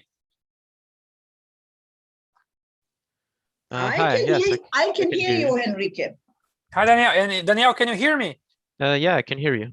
Great. So you'll be the first one. I saw that you sent a video, but it's much easier. It's better if you present online, no? Yeah, yes. Then we have it's not so cold then. Okay. Okay. Then when I introduce you, we start. I don't know if you can see me. I cannot see myself actually. I'm not sure if you can see I can me. see you, Enrique. Hello. Yeah, I can see you. Here's I can see you Martina. too, Martin. No, yeah, I was with the wrong view. Then No we problem. are. I have two screens working here as well, so don't worry. I know how it Okay. is. Okay. Still having my coffee break with an ice cream. Great. It's a good. Is it sunny in Germany? Here is a very sunny day in Norway. It's very sunny here right now. Very good. Daniel, are you in Portugal? Yes, I'm from Portugal. Yeah, no, but you are in Portugal now. Yes, I am. So it's in sunny day Porto. in Portugal as well. Which city in Portugal? Porto. Porto. Okay. I have a good friend in Porto. My family is from Leiria, but I'm born in Brazil, but I have family in Leiria. So. Hi, Enrique. Hi, Lelio. Hi. So who you present now? No, Lelius, you're just watching. You're not presenting. Yes. No, I'm just watching here. I'm here just for watching. The stage is yours, of course. It's Daniel. I'm just guiding. We started in 5 minutes then. Which part in Porto do you live, Daniel? Which part in Porto? Which The city. neighborhood? Amiel. In the city. Yeah. Okay.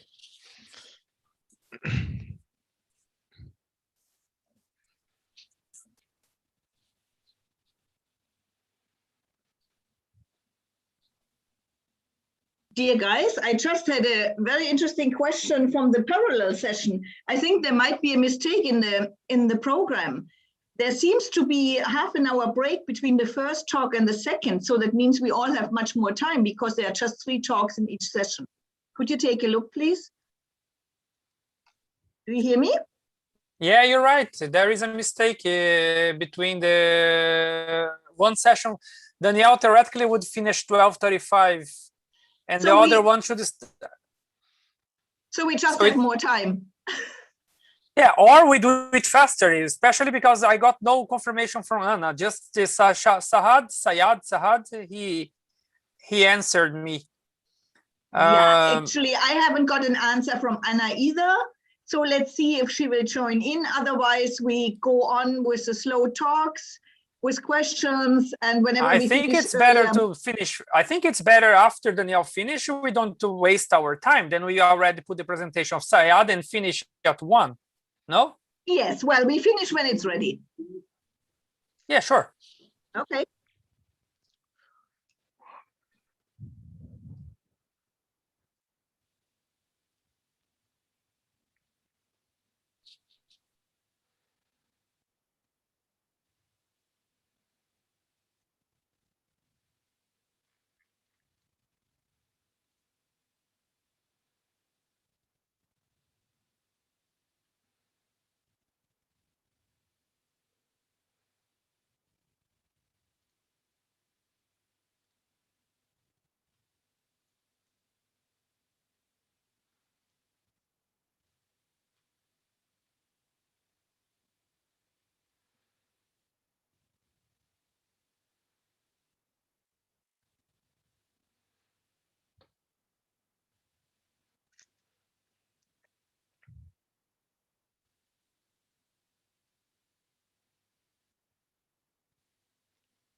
Okay, I see we are also live on YouTube now.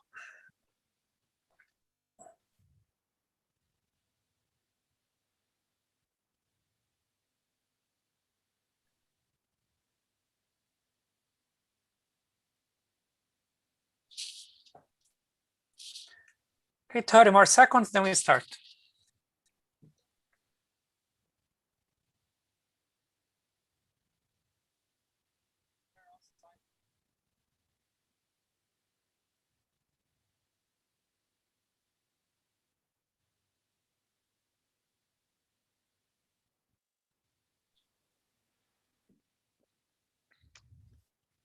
Okay. So it's my pleasure to start this session 3 for the ECMS 2021 online conference. I think it's new for all of us, the format, even after 1 year with pandemic. So this is the open and cooperative models in simulation and methods. So usually we praise in this session for some years now, second year now, 30, if you count the other one. That is some open methods that have been done.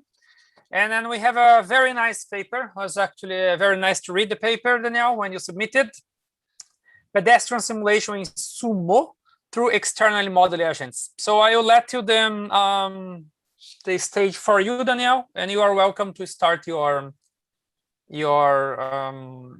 presentation. You should have control of the presentation soon. Can you see the presentation slides? No, I cannot. You should be able to have control. Okay. So what about now? Yeah, now. Yeah, okay. now we can see it. Okay, good. So hi everyone. My name is Daniel Garrido. I'm here to present my work, as Henrique said, titled Pedestrian Simulation in SUMO through Externally Modeled Agents. This work was developed by me and my colleagues, João Jacob, Daniel Castro Silva, and Rosaldo Rossetti.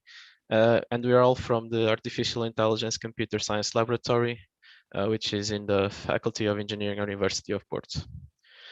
So the presentation will follow this agenda. First, I'll give a bit of context and goals, followed by a very brief introduction to the available traffic simulators in the literature. But I'll talk specifically more about how SUMO works, the inner workings of SUMO. Then I'll give you a bit of the related work, the methodology we follow, and the solution implementation and testing, and to conclude, the conclusions and the future work. So for a bit of context, pedestrians are obviously the most vulnerable road users. They're very small, light, and very not protected, especially when compared to cars and, for example, trucks. They have a very high movement freedom when compared to, for example, cars, and they can be often found in places where you really don't expect them, like in the middle of the road. And they can also be unpredictable. For example, someone can be distracted by their phone and not noticing oncoming traffic, or for example, a small children might run off into traffic.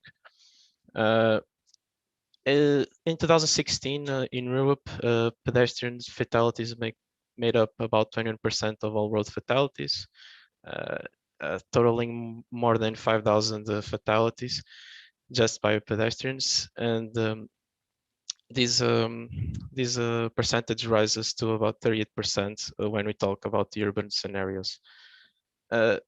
As it's very important to take in consideration pedestrians when thinking about traffic safety, what we notice is that oftentimes pedestrian modeling in traffic simulators is often disregarded.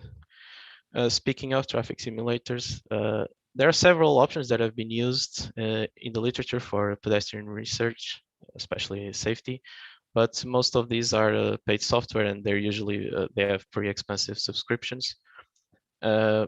Most of them simulate pedestrians, as you can see in this table, but usually this is with very little detail and realism. Out of all of these, SUMO and MATSIM stand out for being open source software and implementing a pedestrian support. However, SUMO is usually with the one that's most commonly found in the literature. So the big aim of this project is to better the pedestrian simulation in the Sumo traffic simulator. To do this, we have the following goals. First, to facilitate the integration of pedestrian models in Sumo by leveraging the already implemented the TRACI API, which stands for Traffic Client Interface, and using this to offload completely the Sumo pedestrian simulation to some other software. And secondly, by simplifying the creation of new pedestrian models the new pedestrian models by avoiding Sumo's pretty complicated source code, which already spans almost 2 decades, and by merging real pedestrians in real users that pose as pedestrians in the Sumo simulation. So Sumo, as I said, has been around for a long time. It was first released in 2002. But only 12 years later, in 2014, is when they started implementing a pedestrian simulation and models. They did this by giving pedestrians 3 distinct zones where they could be and only could be there. So, for example, here in gray, you can see the sidewalks, the crosswalks, and these purple areas, which they call the walking areas, which basically serve as connection between the two. Sumo still to this day only includes 2 models. First is the non-interactive model, which as the name basically says, the pedestrians don't interact with other pedestrians or even with cars, so they basically don't do anything, they just appear in the simulation. And the striping model in which the sidewalks and the crosswalks are divided in basically lanes, as you can see here. So these pedestrians move to the right to move, these pedestrians are on the lanes of the left to move, basically always on the right. So it's very analogous to how cars behave on the road. This is obviously basically good enough for to study how the pedestrian flow interacts with the traffic flow, but it's not good enough for traffic safety, for pedestrian safety research. Jumping on to some of the related work, I'll start by talking a bit about the ICDeep project, the simulator. It's a simulator that was based in Unity and was used to study in-vehicle information systems and also advanced driver aid systems. It was later integrated with Sumo using the TRACI API, and Sumo was basically used as a central server that controlled the traffic network and most of the agents in the simulation. And this was designed again to reduce the cost of development in advanced driver aid systems and facilitate behavior elicitation to enable the modeling different driving styles into the simulation, which, as you'll see later, are very similar goals to our own. Next up, the Austrian BMVIT project. This was a project very similar to the previous one. I think it even shared one of the authors. And here they focused more on studying pedestrian to vehicle and vehicle to vehicle communications to enable safety features. They used again Sumo and Unity to create a more robust simulator, and and instead of using just TRACI, they use TRACI as a service, which is also implemented and comes standard with Sumo. And it was used to study a traffic light assistance system and the pedestrian alert system, which you can see here in the picture. It basically displays this big red arrow to the driver, indicating there's a pedestrian somewhere out of view. Finally, in this type of simulators, the user sim simulator, which is a robotic simulator, which was also coupled with Sumo. This simulator is based on Unreal Engine, and it was used to simulate and study autonomous vehicles. And as you can see here, they created basically a second visualization of the Sumo visualization in the Unreal Engine. Also, one of the problems when we talk about using immersive environments to analyze the behavior of pedestrians, that the pedestrians might not behave the same way in the immersive environment as they do in the real world, because the stakes are obviously not the same. But previous studies have found that these differences in the way they interact are mostly insignificant, and basically they come to the conclusion that it can be used and has been used, as in the case here of already being used to implement a pedestrian disutility minimization model, and also to predict pedestrian behavior in the past. So for the implementation, we started by basically creating a very simple Sumo network and replicating it in Unity. This is made by hand, but it could in the future be made automatic. Our proposed solution comprises of first recreating the Sumo traffic simulator in Unity, utilizing the Tracy API, and leveraging both software packages as we've seen in the other works, the depth of the traffic simulator of Sumo, and the ease of use and integration of Unity. And implement two new capabilities that have yet to be implemented, which are offload pedestrian simulation to Unity, and integrate real pedestrians in the loop of the pedestrian simulation. So the system architecture I'm going to describe is for the case of one pedestrian being controlled by Sumo, but it can be extrapolated to a lot of pedestrians or even all of the pedestrians. So first we have a external pedestrian model or someone controlling a pedestrian in Unity, which you can see here.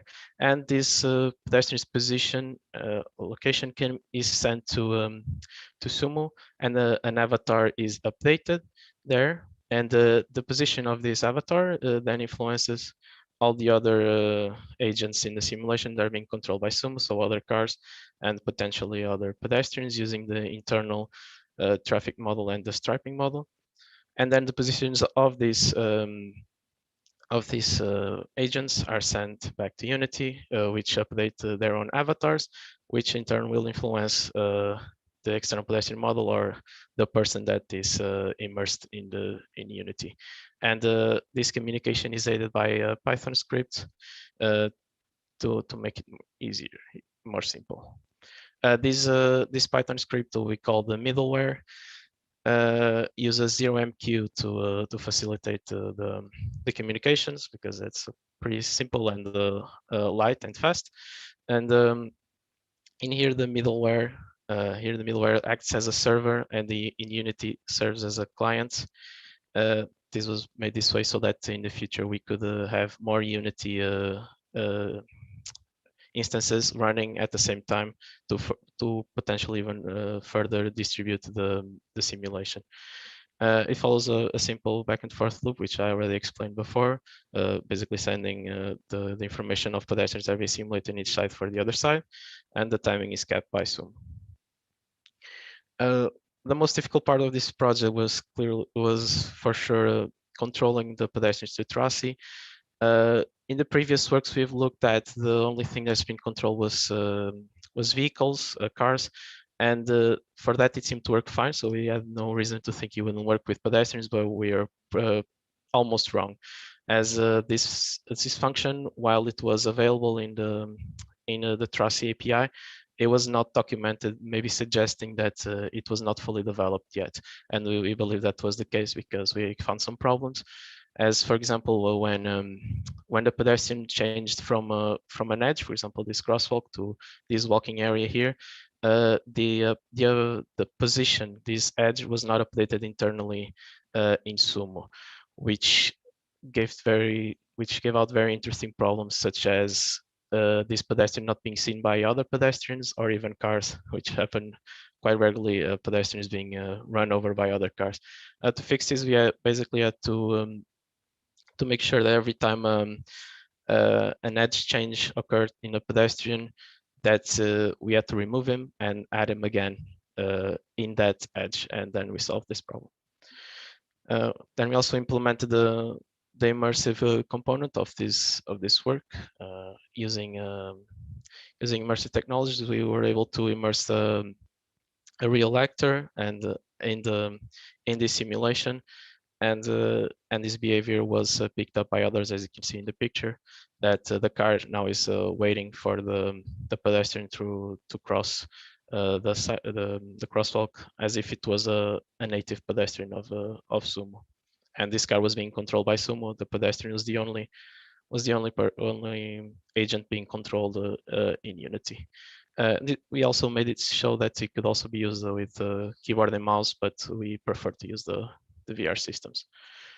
We can see here a demo of a person being controlling a pedestrian while being immersed. Here we can see it crossed the road in a jaywalking scenario, and the car stops like it should. We can only achieve this after we made sure we implemented the fixes that I talked previously, and also the pedestrians that are already in the simulation also interact with this pedestrian. As you can see here, they move out of the way. So next up, we had to verify that putting basically making the simulation Unity model all the pedestrians that actually basically outsourcing the pedestrian simulation actually worked. So we implemented the pedestrian model in Unity. Historically, these pedestrian models have basically been based on two methods: the force-based or velocity-based. We ended up implementing a force-based method, the social forces model, as it is a quite simple model to implement, especially in a game engine, since it's just forces. And we implemented only the desire and the repulsion force. So for those who don't know, it's basically a very simple model in which we have your pedestrian alpha that wants to move to this goal, and so he has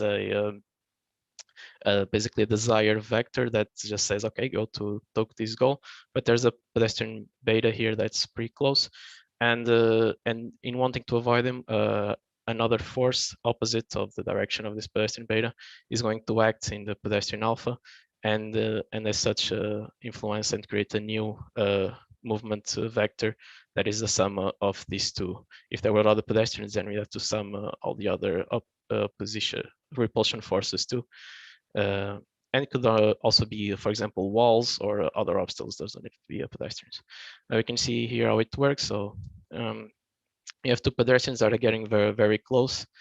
Here we can see in red their traction forces, and when they come sufficiently together, the repulsion force kicks in and basically changes the movement vector, so they avoid the impact. We can see here a demo of the pedestrian simulation being completely offload to Unity. As you can see, there's all the pedestrians that are here on the Sumo side are also basically the pedestrians that are in Unity side are being represented on the Sumo side, except here on these walking areas, which apparently Trassi does and Sumo doesn't really like when you tell them what to do in those areas. We haven't been able to find why, but it doesn't really change much how the simulation works. So in conclusion, we created an extension of the Sumo simulator that enables seamless integration of real pedestrians, real subjects in the simulation using immersive technologies, and we managed to offload completely the pedestrian simulation from Sumo to Unity. This opens the door to create better pedestrian models in Sumo by implementing them in Unity instead of Sumo, and for cheap and yet effective pedestrian safety research using Sumo instead of other expensive alternatives. So as for future work, first we want to test the integration of VR users in Sumo for both realism and usability. And then we want to use these features to collect behavioral data from immersed users, use this data to create models that are based on real human behavior instead of just some ideas that some people had, and implement and test new pedestrian safety systems using this new simulator. And that is all. Thank you very much for listening. Okay, thank you. Let's see if I can get the reaction of clapping hands here. Yes, I managed to get it. Okay, we have actually some 5 minutes for questions. I have plenty of questions, but I have the lowest priority. So we have some 10, 11 people in the audience. So if any of you have a question, I got no questions by the chat. But if you are in the Zoom and have a question, please, now is the time.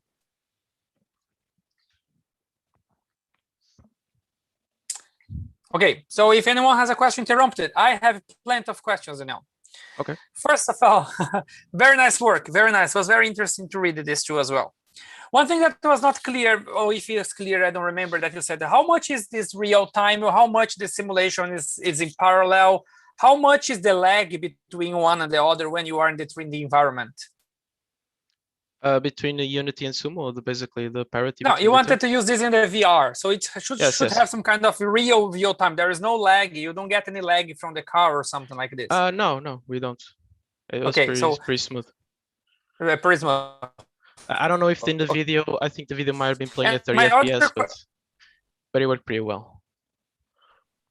No, yeah, just to know. And I can see that also the Sumo has a pretty, as you commented, very established code from quite 2002, so it should work seamless before, so there is no reason to the machines of today keep working fast as well. Yeah, it's the other question that good. The other question that I have is that when was decided? I see that the first draft is with the Unity was decided in 2012 or 13. Is that correct? Can you repeat, please? The first time that Unity was used to make a connection between these two. This is not your first. You are not the first one to develop in Unity. Someone else did it before. No, you presented one of the references. Yeah, so lots of people have connected Sumo with other game engines, mainly Unity and Unreal Engine. But it was always for to do research with cars, related to cars, either autonomous cars or let's see if you can put someone driving a car in Unity that is represented in Sumo. It's never been done with pedestrians. Okay, but my question is good. Actually, thank you for the information that the pedestrians is the new part. My question is based on my experience. When you are trying to do something similar of connector simulation, I'm a marine design of architecture. So when you are trying to do some connection that takes some simulation from a ship, from a boat, and put it 3D, if you take the papers from 2013, 14, or 16, to be honest, to be fair, started in 16, maritime people are always a little bit late. There was a lot of people that did on Unit. And I did my tests on Unit, but at exactly that same time, WebGL was starting to be much more stronger. So I would say that today, I don't do any more things on Unit because then WebGL got so strong and you can do it already run from our web server or send a link. And I think that's your problem with your thing. You will still need a server running. You cannot have this Unit online that someone can access. Is that correct? Or Unit has this capabilities already? To make it online available? Yeah, well, how do you share your simulator today? You need to have your code installed in Unity. Yes, that's pretty much. Okay. But we didn't care about that much because we want to do our testing in-house. We've done other types of testing like this in-house even for pedestrians.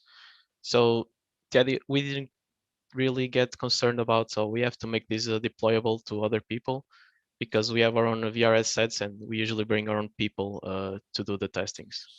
Okay. And it comes into my last question, which is exactly on that. So who is the client? For who this is research will you be used? So it's not an industrial application for the user, it's more on the development. Who is the client for that then? Well, this was first developed to be used in a European project, so this was SimuSafe. Right now the project is ending and we have already we had other ways of getting this data. I made this in the time because I was associated with them and they said, okay, we need an alternative if the data that we get from real pedestrians, which are using basically smart glasses in the real streets. But we thought, okay, if we get too little data from that, which was actually what happened in the end, we needed something else, a cheap version, a cheap alternative to get real, as close to real data to the real world. And I developed this project for this purpose. Yes. Okay. In this sense, then the Unity engine it's a very fast tool to start getting results. You get results from the first 2-3 days. You can already connect it. That's yes. It's very simple to implement VR integration and integration to many other things. It's hard to share, but if the share is not the main objective, then yes. Yes. Now I see your point. Daniel, thank you very much one more time. Thank you. And I will invite you to next year when you have the results of the VR. Please submit the paper again. I'll be looking forward to see the continuation. Thank you. Is anyone else from the audience that has any question to Daniel? No, okay. So as Martina commented, Sajad, I don't know how to pronounce your name. Hello, it's Sajad. Sajad, perfect. Sajad, there was a small mistake on the program. In theory, you are just after Daniel. But if you look on the time, it says that we start at 1. But I think everyone expected that you just talk after Daniel. Unless that you wanted to make us wait until 1, it's up to you to decide. What do you prefer? I can present right now. No problem. I think it's better for everyone too, because I don't think anyone is expecting that there will be this half-an-hour gap. And my fear is that... Sorry, Martina? I don't know. I lost what Martina... We didn't check the timing. We didn't find out till you told me. Yes. The program. That is okay. But Sajad, then it will be a pleasure then to introduce you. Also, I like your paper a lot when you read it, especially because then you are we've been working with digital twins. You are a completely different topic on digital twins. But you have the paper on MCX and open source framework for digital twins. And I'll let the stage for you now. You are welcome to start, please. Thank you. Can you see my screen right now? Yes, we can. Okay, perfect. I'm Sajad Shahsavari. I'm working as a researcher in Komiya Research Group in Turku University of Applied Sciences in Finland. And I'm going to present this MCX, an open source framework for digital twin. Here you can see the contents of the presentation. We are going to start with an introduction to digital twins briefly, then I will introduce MCX architecture. Then we go through the developments we have made in this work. Then some validation examples are presented, and at the end, performance evaluation between this work and the previous work is presented. Then we will conclude and see how we can continue this work in the future. So digital twin is basically a virtual representation of a physical device or a process, or even a human body, as we saw in the keynote speech today. Basically, digital twin consists of 3 different parts: the physical product, the virtual product, and the connections between these 2. So the virtual product could be updated and be an accurate representation of what is happening in the real world.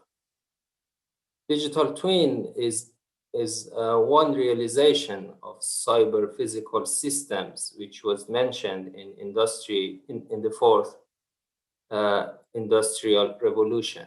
It could be used for monitoring purposes or diagnostics or prognostics or predictive and intelligent maintenance.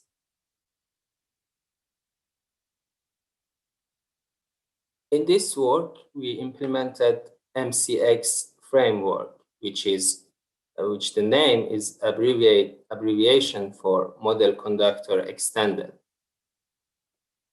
The framework is able to execute the simulation model online. Here, we assume that this simulation model is the digital twin, which mimics the behavior of the physical device. MCX is also able to connect the physical device to gather the measurements from it and send it to the simulation model. MCX does this data exchange and connection asynchronously by the use of the queue structure between these two devices. I mean, physical device and its digital twin. The framework is implemented in Python and the source code is accessible on GitHub. If someone wants to use this framework to create their own digital twin, there are 3 ways to do that. For example, if the simulation is developed in a simulation software such as GT Suite or MATLAB Simulink or MapleSync, which could be exported into functional mockup unit, which implements these functional mockup interfaces. So the simulation model could be, this FMU package could be used in the MCX framework. The second way is that if, for example, someone created a machine learning prediction model to act as a digital twin in scikit-learn library in Python, it also could be easily embedded into MCX framework. If none of these 2 ways works, then the user could implement their own custom Python function in the framework. Here is an overview. This picture is an overview of the framework structure. In the left-hand side, we can see the physical device, which is equipped with sensor and 1 actuator, for example. And in the right-hand side, we can see its digital twin, which is basically the simulation model or the prediction model running alongside the physical device. The measurement data, which is read from the sensor, is sent to the queue structure. Then the simulation model will read the last measurement from the queue and process it and produce the model response. The model response and the measurement itself are sent to the logging and monitoring module. The model response could be sent back to the physical device so that it could control the physical device, for example. The developments we have made on the framework in this work, I'm going to explain the developments. MC model conductor was previously published in the ETFA conference last year, and we have made some developments on the existing framework model conductor and named it model conductor extended. We decoupled the queue from model execution so that we reached more scalability. We also replaced the connection between the components from raw TCP connection to MQTT connection.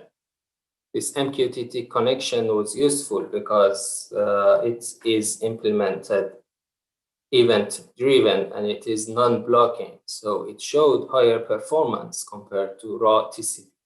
It also has standard message format, which makes it independent of the application. It also provides quality control over connection that might be useful in some applications.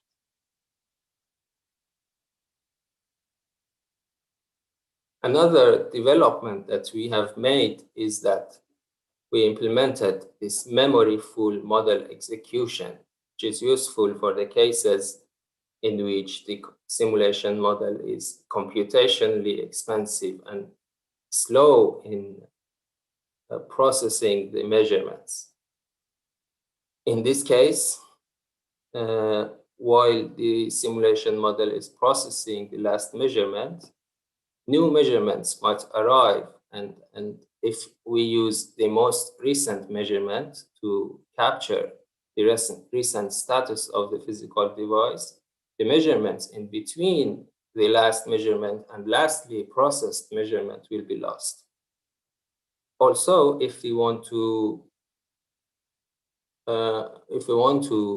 process the measurements in time order, we will have delayed prediction, and this delay will grow over time.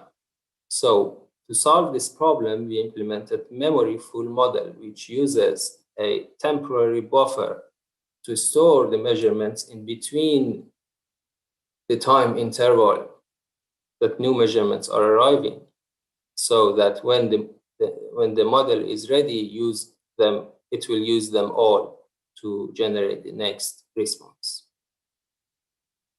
So far, I introduced the MCX and the technical developments on it in this work. I'm going to explain 3 different validation examples which we used this MCX to create digital twin for them. First example is a digital twin for drone. We used this open source Simulink model for modeling the dynamics and control system of a drone. The Simulink model is an attitude control only, so that it has no control over the drone's position. It only tries to track the drone attitude and altitude only, and uses 4 PID controllers to control those 4 parameters. Here in the figure below, you can see the digital twin, which is basically FMU wrapped Simulink model running alongside its physical device, which is an actual drone.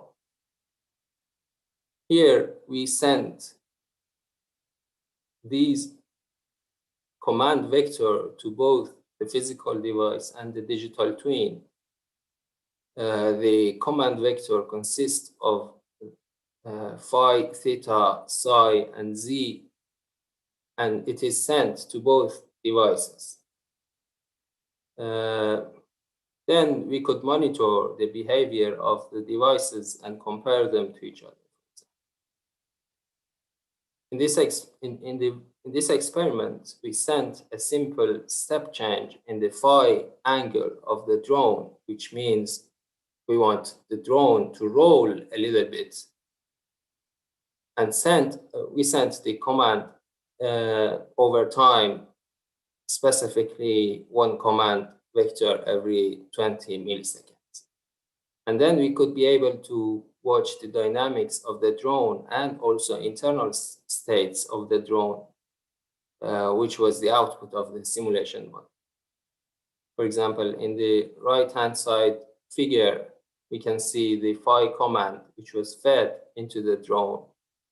Then we see that the drone, the altitude is kept constant after it's stabilized, but the y value, the positional y value, will grow because the drone is tilted and is moving across y-axis. The second example is the one that uses this memory full model.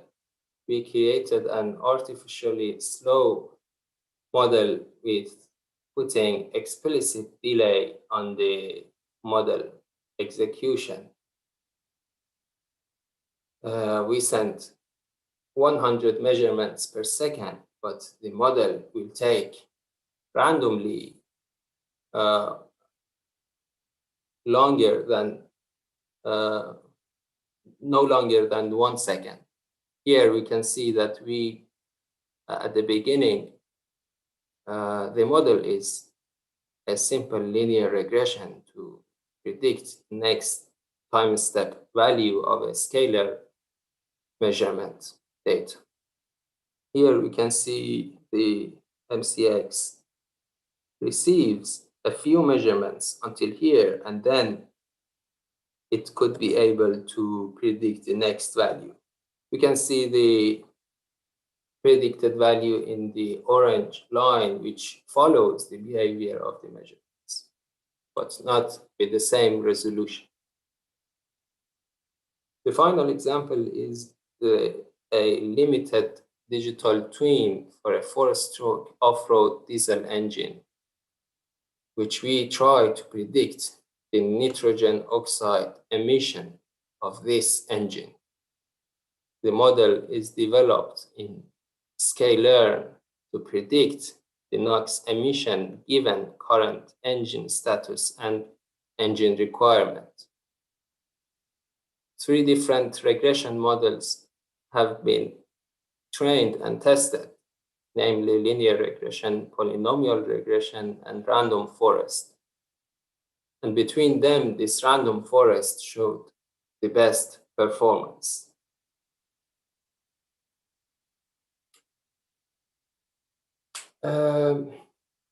We have tried to compare this MCX framework with the previously model conductor framework to see how these changes affected the performance of the framework. We measured the average response time for 2 frameworks, model conductor and MCX, over 4 different experiments. For example, in the first one, this FMU coupled clutches, which is the basic FMU, which is the basic Simulink model, the most simple simulation model. We sent 4,000 measurements to it and see that model conductor took around 52 milliseconds to respond, but MCX, with these changes applied, MCX took around 10 milliseconds to respond. We can see that MCX performs faster than model conductor in this table. We omitted the model conductor historical time series prediction because it was not able to handle the historical modeling.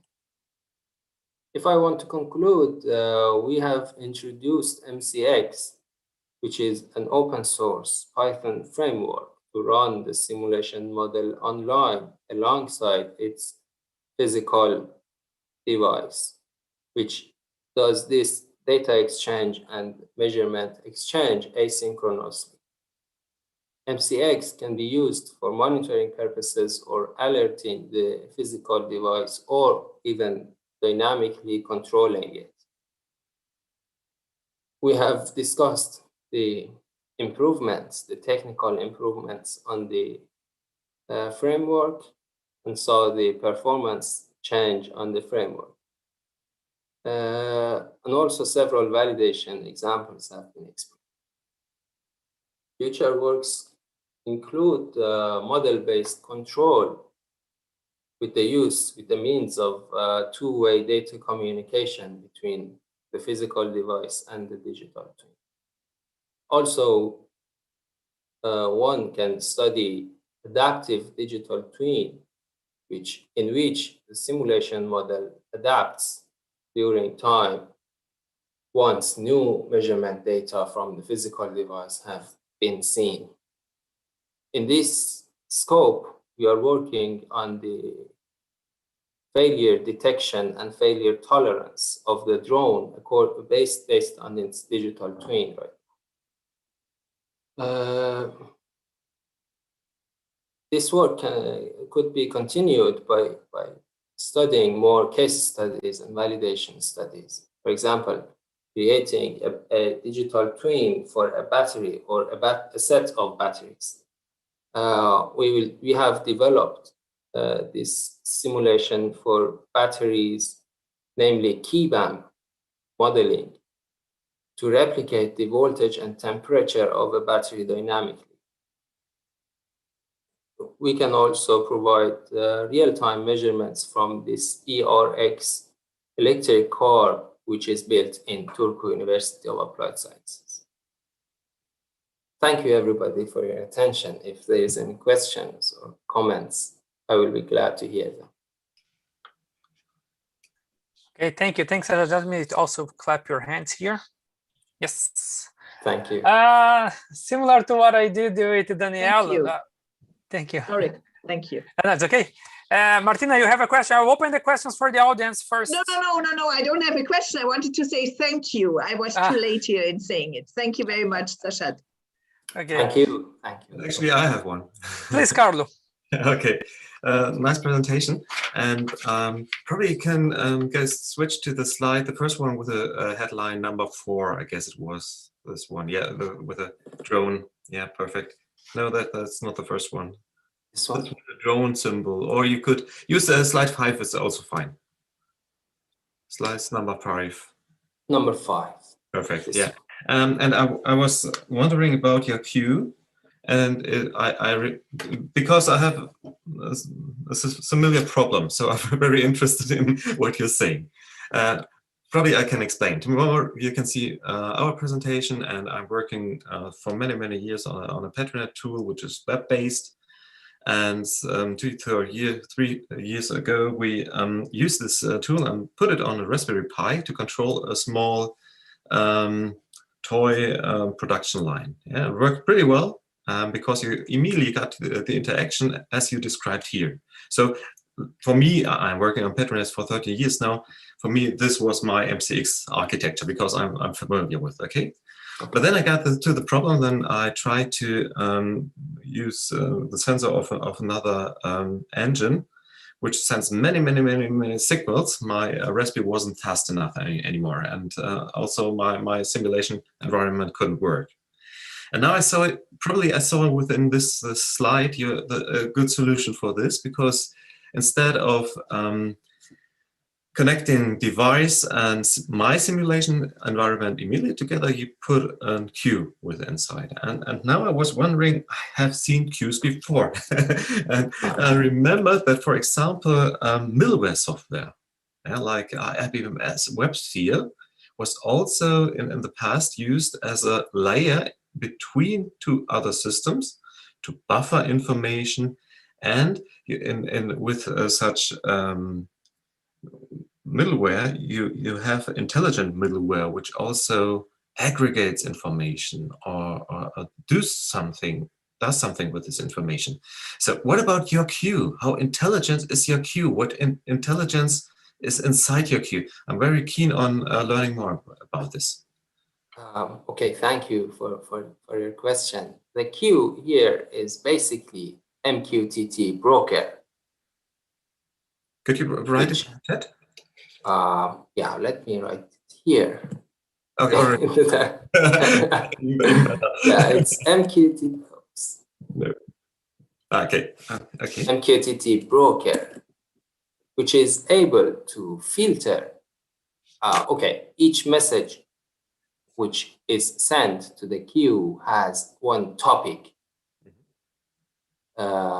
which specifies the sender and the ones that should receive that message. This queue is which is MQTT broker, is able to filter those messages and deliver them to the specific receivers. Previously, in the model conductor, previous version of the framework, the queue was implemented in the framework, and they did not use MQTT broker. But this MQTT is built, has been designed for this purpose. It's used for IoT applications mostly, but it has one queue inside it. Okay.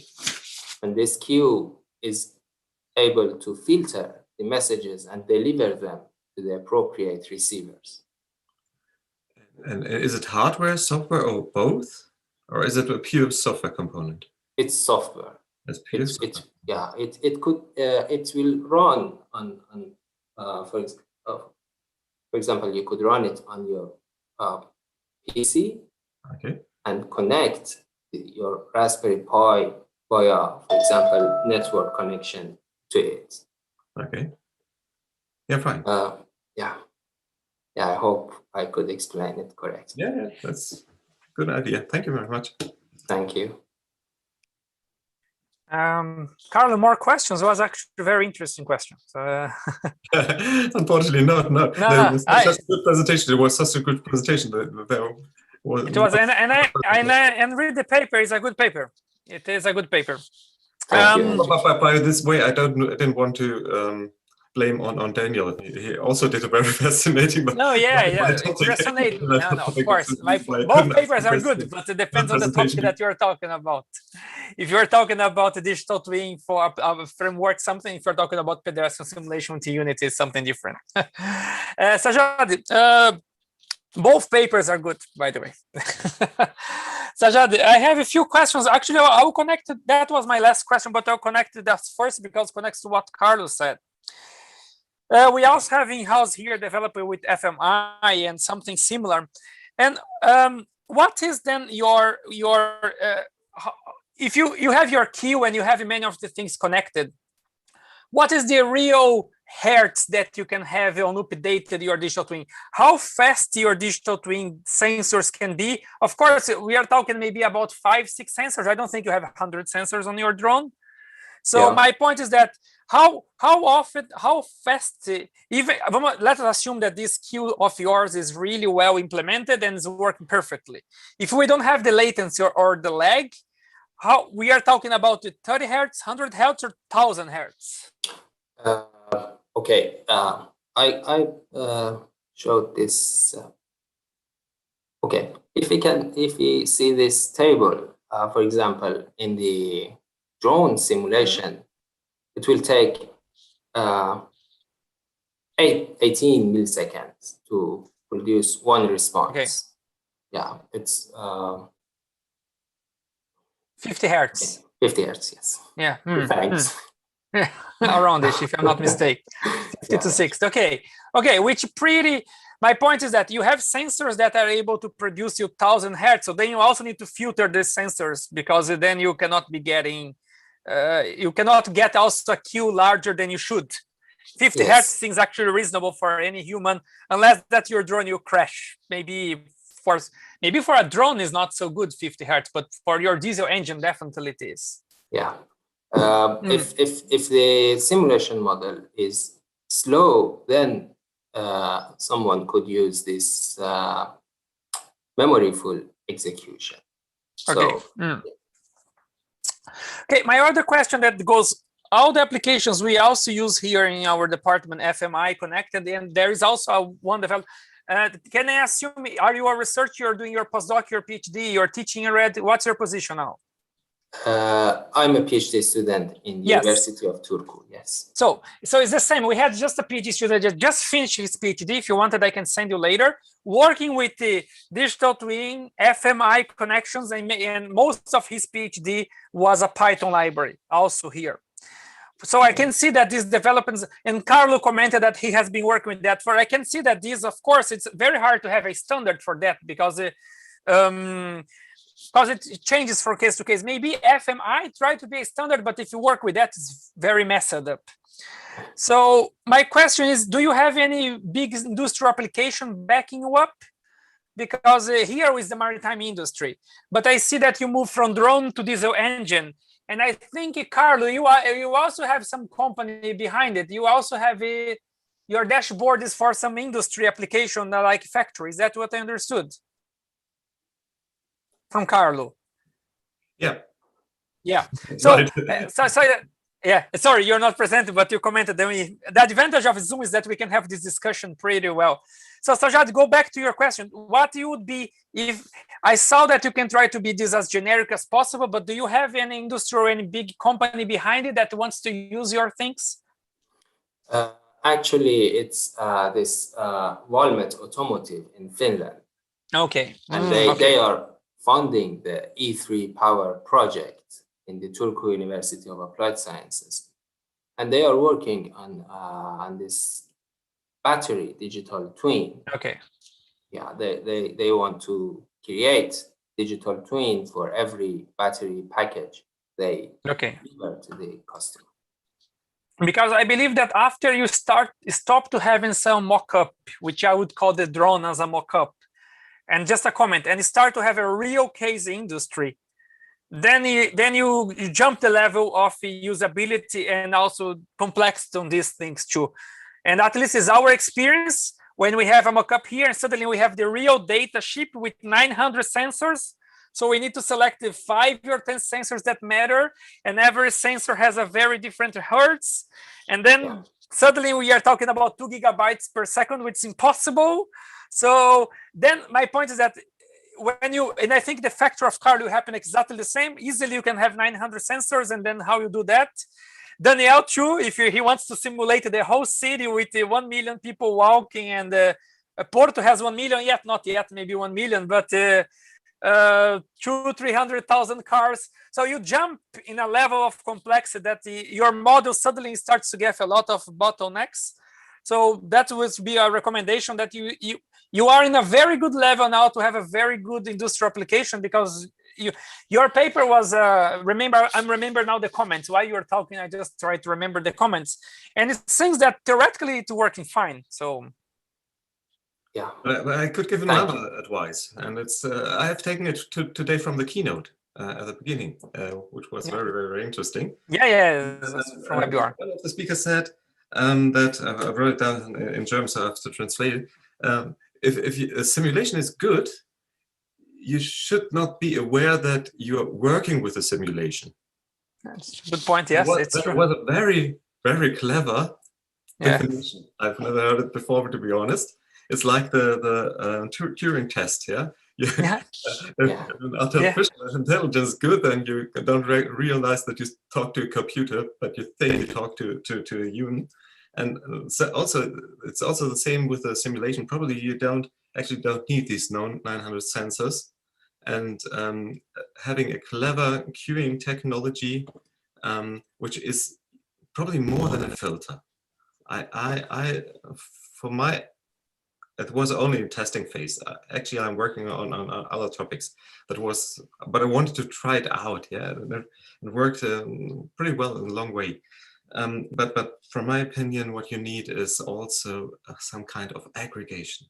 Aggregation is more than filtering, because then you suddenly zip your data to the most relevant information, and probably that could also be a solution.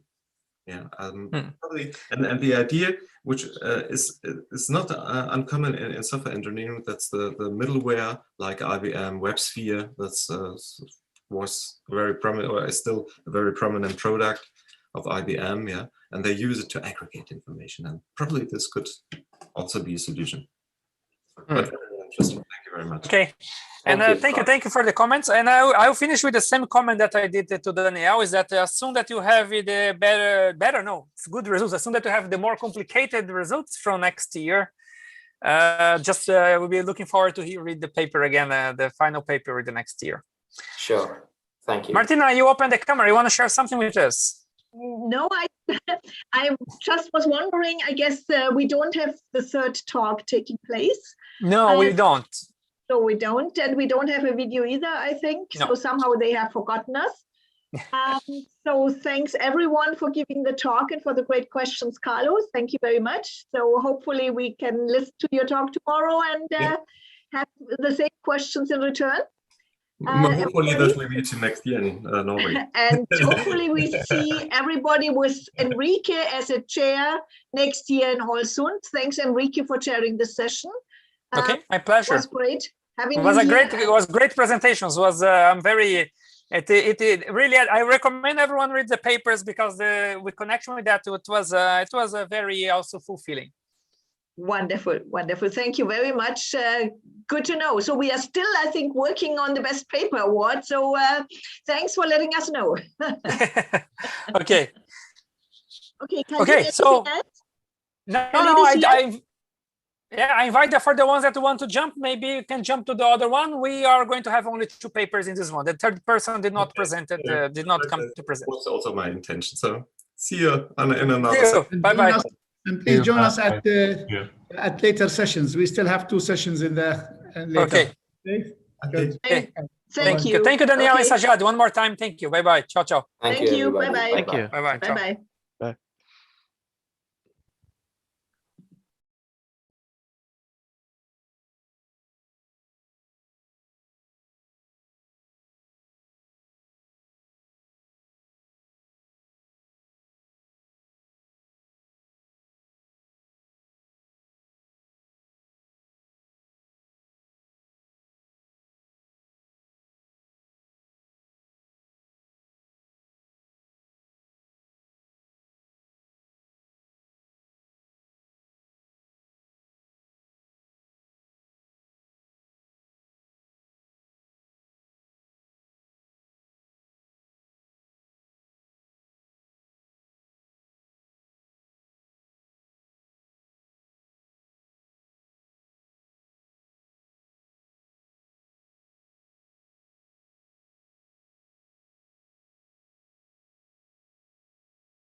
Hello, Martina, are you there?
Hi, guys. Since I have to visit both sessions kind of parallel, let me say hello to you first. Good to have you with us. Hello, Martina. Oh, hi, Peter. Good to see you. Thank you. You. Good to know that everyone in your session will be given the talk. So thanks a lot. Yes, wonderful. So do you have a good time? Is the weather nice in Hungary as well? Not the nicest. No. Oh. We got sunshine today. The beginning of the day was sunshine, but now it's between rainy and so it's a little boring. Oh, poor you. Okay, well, I see the sunshine outside and I cannot go golfing because of being here. Okay, maybe next time we can prepare everything in person, not just I hope so. Yes, we will start the contact with Allsund after this conference right away. So we will ask for the dates they have in mind first and publish it as soon as possible. Nice to hear this. Yes, yes, I'm very happy with that as well. So the invited talk was very good this morning, and they already mentioned that they are happy to see us in person next year. Yeah. So thanks to all the others. Jakob is here, Güler is here, and Salas is here as well. All of our authors are here. So we'll waiting a couple of minutes and after I think we can start. Yes, okay, that sounds wonderful. Glad that everything works out on time. So we had just one no-show today and she sent in the video an hour after her talk would have been to be given. Well, too late, too bad. Yeah. Okay, so have a good session. Thank you. I will stay in contact, okay? Okay, thank you, Martina. Bye-bye.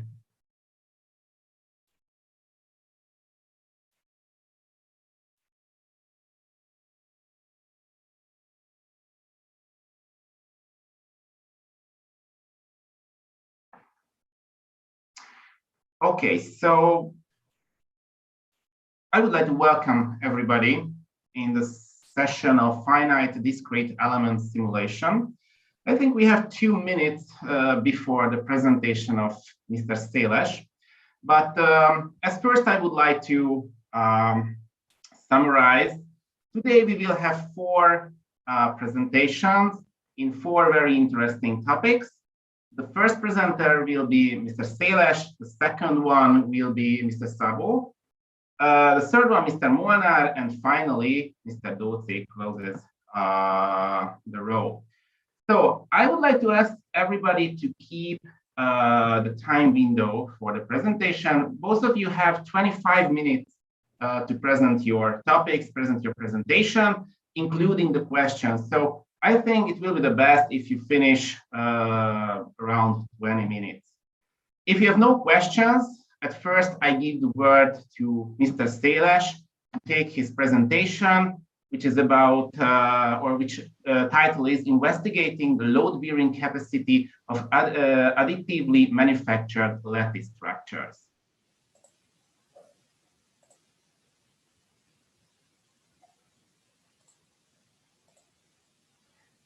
Okay, so I would like to welcome everyone. Hopefully you can see my screen as well. My name is Levente Széles. I am a PhD student at the Department of Product and Machine Design at the University of Budapest Technology and Economics. My thesis leader is Dr. Rádi János Péter. He is an assistant professor and deputy head at the exact same department. And the title of our current study is Investigating the Load-Bearing Capacity of Additively Manufactured Lattice Structures. So let's start the presentation with a question or a problem we have to solve together, which is the standard mechanical engineering problem, if you like. So you have a part and you have a desired part behavior which you have to achieve within that part. So the question is, how can a desired part behavior be achieved? And there are 2 approaches. Well, obviously there are more than 2 approaches, but for the sake of this presentation, let's assume that there are just these 2 approaches which I highlighted on my slide. So we have the solid approach, which includes, for example, topology optimization, generative design, and so on. And we have the infill approach. For the infill approach, I refer to as when you have a solid outside or a shell, and the inside is filled with something. And among the many options in my research field, I solely focused on lattice structures. Lattice structures are basically cellular structures with open cell arrangements. So basically you have a bunch of a lot of unit cells placed next to each other and on top of one another or in several layers. And here in the slide, you can see that we have a shell which is filled with several lattices. But actually this part is a combination approach. So here my two approach theory already failed because this is a topology optimized part with a lattice infill. So these two approaches can even be combined. But turning back the attention to the main point of my presentation, which are the lattice structures. So lattice structures has a lot of advantages. Here are some advantages listed, but I would like to know that not all of these advantages are valid for each and every single lattice structure. Every single lattice structure is specific and has its own unique properties. Some of the advantages of lattice structures are their outstanding high strength to weight ratio. They are also show great impact resistive characteristics. Some of them are known for their great energy absorption capabilities. And with the use of lattice structures, you can see that the part or the inside of our part is not filled completely. So it means that significant weight reduction can be achieved. And the greatest selling point was, or is for me, and the reason why I did my research field are lattice structures, is that design properties can be assigned to certain objects. What's more, let's assume you have a part, a big part or a smaller part, and let's assume the bottom half of the part needs to be really stiff, and the other segment, maybe the upper segment of the part, needs to be somewhat flexible. And with the correct selection of lattice structures, applying lattice structure A at this part segment and lattice structure B at that part segment, you can achieve just that within one geometry with the use of only one material. So these are the greatest advantages of lattice structures, but this only works in a 3D model and a CAD environment and not really in the real world application without additive manufacturing. So design freedom provided and the advances made in the recent years of additive manufacturing helps to bring all of these unique characteristics or advantages of lattice structures to the real world production or even use. Some other really important or outstanding characteristics of lattices are the following. So with lattices, you actually create what we call or what we refer to as metamaterials. Metamaterials are basically materials which derive their property from their structure and not from the actual material they are made up from. So as the name suggests, meta, which is a Greek word, which means beyond, design parts can exhibit properties beyond their forming material. So that's an outstanding characteristic. So maybe you have a somewhat brittle polymer, for example, and you can create a part with the correct or the appropriate selection of a lattice structure that is somewhat flexible. So you can also achieve that. Another outstanding characteristic of these lattice structures, which is widely inspected or investigated in our current study, is the auxetics. Auxetics are basically negative Poisson ratio materials and lattice structures and forms. So here we can see the comparison of the positive and negative Poisson ratios, deformational response. So with the negative Poisson ratio material, you have the deformational response of stretching expansion and compression shrinkage. So quite the opposite of what you would expect when you subject a specimen or a part to a, for example, a compressive load. So if you remember, if you pay attention, you see that I said that the appropriate lattice structure, if you choose the appropriate lattice structure, and the reason why I said that is that there are several different lattice structures. They can either be 2.5 dimensional, 3 dimensional, they can be auxetic, non-auxetic, and so forth. The thing I would like to, or wanted to highlight with that, is that every single lattice structure is specific and has its own unique properties. And this is our task as engineers, to select the most adequate one for our certain application. So with lattice structures and with additive manufacturing, we have a really powerful engineering tool in our hands. but without the proper knowledge, without the proper research, we cannot really harvest all of the benefits these two, where the technology and the structure can bring to the table, and we can produce something that is outstanding and even cost effective. In our research, we consider the energy absorption, load-bearing capacity, and also the deformable capacity of several lattices. And energy absorption, load-bearing capacity, and deformational capacity can be obtained from compression tests. So we subjected our parts to compression test. And also the realization of relatively manufactured specimens for compression test is costly and time consuming. So we also have to investigate whether the finite element simulation can be used to predict the behavior of certain lattices for comparison. And here is how we created the specimens for our study. So as I said earlier, our aim was to create a comparative study. And in our study, we compared 9 different lattice structures. So in total, 9 different specimens were created, and each was filled with a specific and also obviously different lattice structure. We wanted to create the specimens so that they can be compared to one-on-one, or we can create an apple-to-apple comparison as well. So the overall dimensions of the specimens are equal among them. Here you can see the design space for our specimens. You can see that our specimens are 70 millimeters by 70 millimeters and 35 millimeters in height. And we have the top and the bottom plane, which are 1 millimeters in thickness. And the space in between the top and the bottom plane is filled with a select lattice structure. And as a result, we have a specimen. On the next slide, I will discuss what type of lattices were studied in our paper. And one thing, again, being a comparative study, we designed these specimens so that they have the exact same weight among these specimens. Now, let's switch our attention to the examined lattice structure. In our current study, we examined 9 different lattice structures. 6 of them are existing and broadly studied lattice structures, and 3 are newly proposed lattice structure, and they were studied. The 3 newly proposed lattice structures were created based on the results of the existing lattice structures.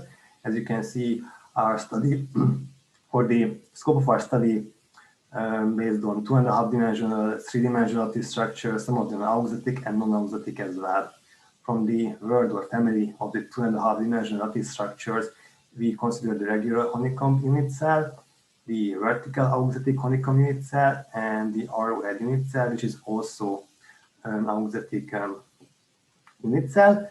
And we created 2.5 dimensional new lattice structures, which is the combined honeycomb unit cell. As you can see, this is the combination of an auxetic and a non-auxetic unit cell, hoping that we can combine the best of both worlds when it comes to their behavior, response, or force and deformational characteristics.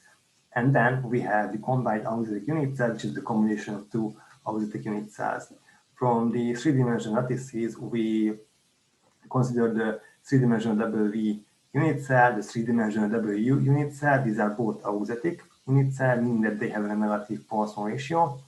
And we also consider the 3-dimensional octahedron unit cell, and we proposed and created the semi-auxetic octahedron unit cell, which is the combination of a standard or non-auxetic 3-dimensional octahedron unit cell and the 2.5 dimensional auxetic vertical honeycomb unit cell.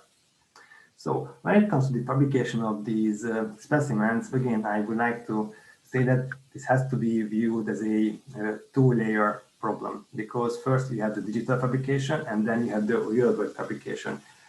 Again, so for these specimens, which are relatively small and the element count is 50 to 200 for the 3-dimensional lattice structures, so these amount of lattice structures can be handled by standard safety systems, but on a larger scale, they cannot be handled. So for that, we need specific softwares which can deal with with lattice structures and use different modeling techniques as well.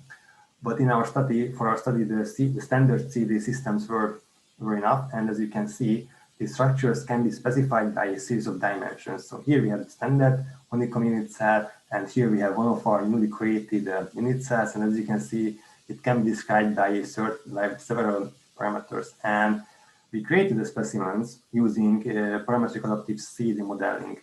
And this will help us in the future. That let's assume I would like to study the effect of this T parameter, which is the thickness for this unit cell. I can do that because I only have to change this value, and our parametric CD model will generate our specimen for us. So it's always worth to spend more time with creating your model. And for the fabrication, we used an SLS printer. We used HP's Multijet Fusion 4200 printer, and we use HP's own PA12 material specifically made for this SLS printer. As we mentioned earlier, our aim was to determine the deformational response of the specimens and determine the energy absorption characteristics of specimens. And these two characteristics can be, well, achieved or measured if we subject our specimens to a compressive load. So we did just that. We used a dual column tensile testing machines, and our measurements were force controlled. And measurements are ended when the rapid failure began, or when the tensile testing machine's 4,000 newtons measurement range was reached. But what does the rapid failure mean when it comes to these lattice structures? So here I brought two examples. Just a quick note: these two pictures are not related to these force and displacement curves. I brought these two quite distinct examples to show what a rapid failure really means, or what we consider a rapid failure with these lattice structures. So here, this is the three-dimensional octahedron unit cell, and this for this specific specimen, the measurement ended because the rapid failure began. As you can see here, several unit cells broke, and we can see that the deformation is remaining plastic deformation mainly. However, on the other hand, we can see a completely different specimen, which actually includes our newly proposed lattice structure. And as you can see, it withstood actually the 500 Newton measurement limit without any, that obviously some sort of remaining plastic deformation can be seen at regions, but compared to the 3D measure of the unit cell, this is quite an outstanding result. When it comes to the actual results of our laboratory testing, I brought two quite distinct examples. I brought a non-auxiliary unit cell, and I brought an auxiliary unit cell for this presentation. You can see that their force displacement characteristics are quite different. Auxiliary unit cells are known and mainly used for their outstanding energy absorption characteristics. They are used, or that on a concept level, they are used in automotive industry for energy absorption elements, even for packaging, but only just on a conceptual level, not for actual production yet. As you can see that they exhibit a great or an outstanding energy absorption capability next to great deformational capability as well. So they are quite an outstanding structures. From the results of the laboratory test, the greatest force endured and the maximum displacement values were used for describing the specimens, and these values were corrected in tables. Now for the finite element simulation, as I mentioned earlier, producing these specimens for laboratory testing is again costly and really time consuming because they are quite big as well. So we have to, we studied whether the finite element simulation can be used to compare these lattice structures. And we also used the results of our laboratory testing for validating these results.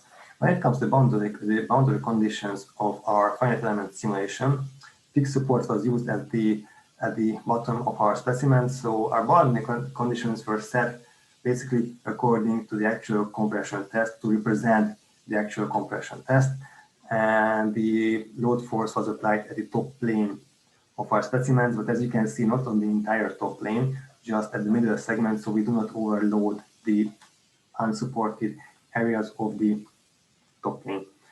When it comes to analysis settings, isotropic elastic material model was used, and we used a solid mesh type with a really fine mesh setting.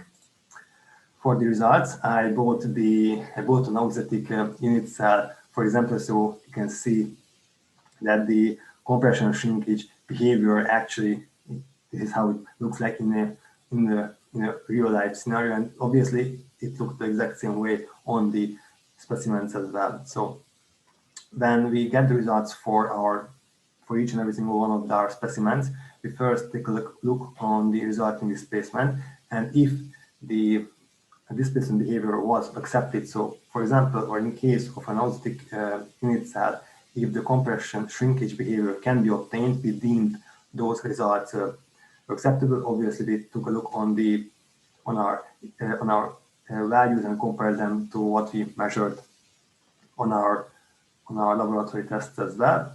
And from the cell distribution, you can see that some lattice structures, well, mostly all of them exhibit some peak mechanical stresses at certain areas or segments of the unit cells. And these peak mechanical stress areas can actually indicate possible failure segments. And this was actually the case within our study. So several lattice structures showed greater stress values than the polyimide flat yield strength. And those parts or those specimens actually failed at the exact same location on the laboratory test, where we had that peak mechanical stresses in our finite element simulations. From the finite element simulations, the maximum stress and the maximum displacement values were used for describing and comparing the specimens. So when it comes to comparing and evaluating our results, as mentioned earlier, from the laboratory test, the greatest force endured and the maximum displacement values were used for describing and comparing the specimens. And from the simulation results, the maximum stress and the maximum displacement values were used for describing our specimens. And we can say with high confidence that our results are comparable. Specimens which failed at lower load levels showed greater stress values at FEM simulations. And also displacement showed comparable results on the simulations and the measurements as well. And obviously auxetic and not auxetic behaviors can be recognized on the finite element simulations as well. And when it comes to our newly proposed lattice structures, these three beautiful new lattice structures, I also brought an example force displacement curve to see that their characteristics again distinct compared to what we have seen on the previous slides. Having seen their performance on our laboratory and finite elements test, we can see that our newly proposed structures exhibited outstanding load-bearing capabilities with or next to significant deformational properties, and they also showed significant energy absorption capabilities. When it comes to our whole research and my whole research field, I said that with these lattice structures and combined with additive manufacturing, we have a really powerful engineering tool in our hand, but still our responsibility and our task as engineers to select the appropriate lattice structure for our specific application, for our desired part behavior. And for that, we need to do proper research. So establishing relationships between geometrical parameters, physical properties can provide a decision preparation basis for choosing the most adequate lattice structure and parameter for a certain application. And this study was the first stepping stone in this research field. And I would like to thank you for your attention. Thank you very much for your presentation. Are there any questions in connection with the presentation for the audience?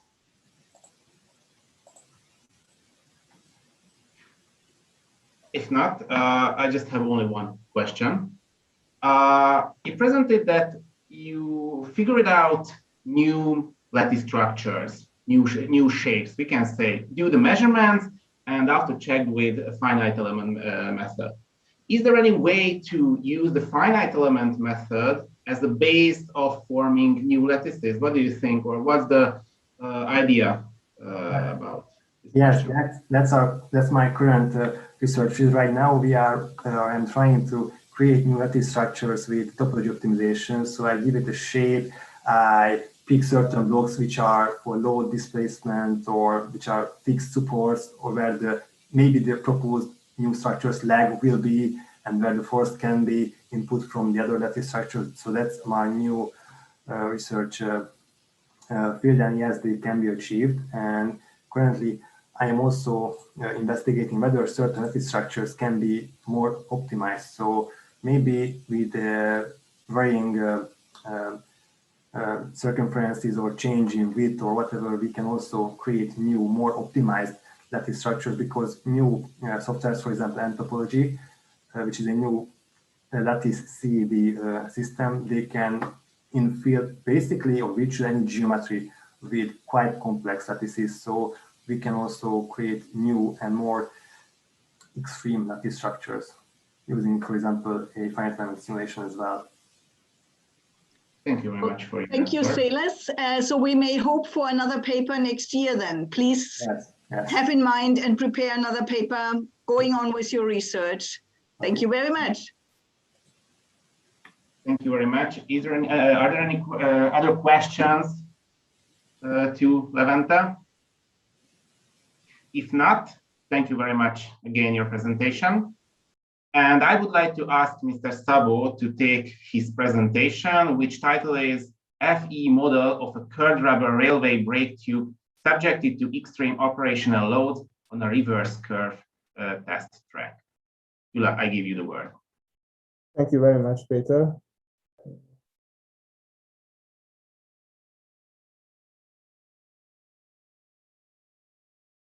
I hope it can be seen right now.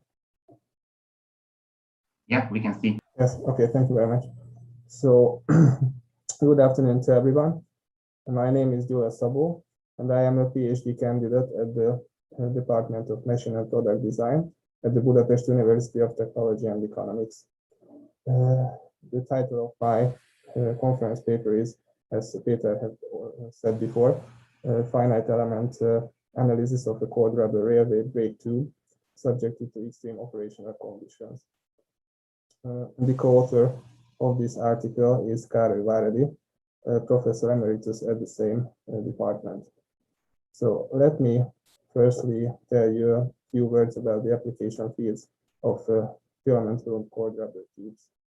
These are used in diverse industrial fields, mainly in transportation.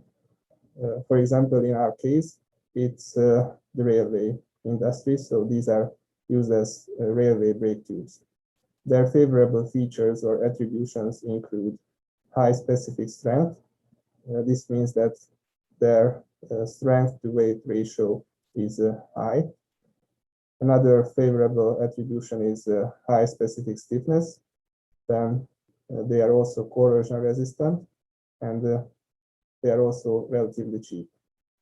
Moreover, these brake tubes are really flexible, as you can see in the right side of the slide in this picture, where two brake tubes are mounted on railway carriages by valves. The range of their application is between minus 40 degrees Celsius and 90 degrees Celsius regarding temperature. As for pressure, it's between 0 and 30 bars. The purpose of this investigation was to examine extreme operational load cases. Firstly, the effect of low temperature, it's minus 40 degrees Celsius. That makes the material behavior of the tubes much stiffer, resulting in higher stresses. The second point was examining these brake tubes on a railroad reverse curve with extremely low curve radius. It was 150 meters. The reverse curve means that there are two curves of opposite curvatures placed after one another, and only a really small straight section separates these two curves. So this This means that very large deformations will occur due to these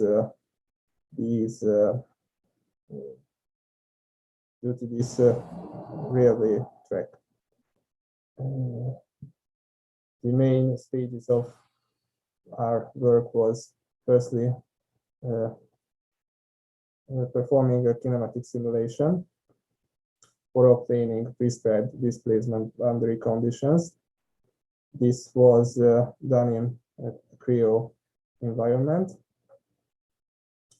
This kinematic simulation and its results have been validated by a draw and buffing gear test, as you can see below. Then a finite element simulation of cord rubber tubes has been carried out to get the stress and strain results, to analyze stress and strain states. Then these results have been compared to the thresholds in the post-processing phase. So the possible failure has been determined if it was imminent or not.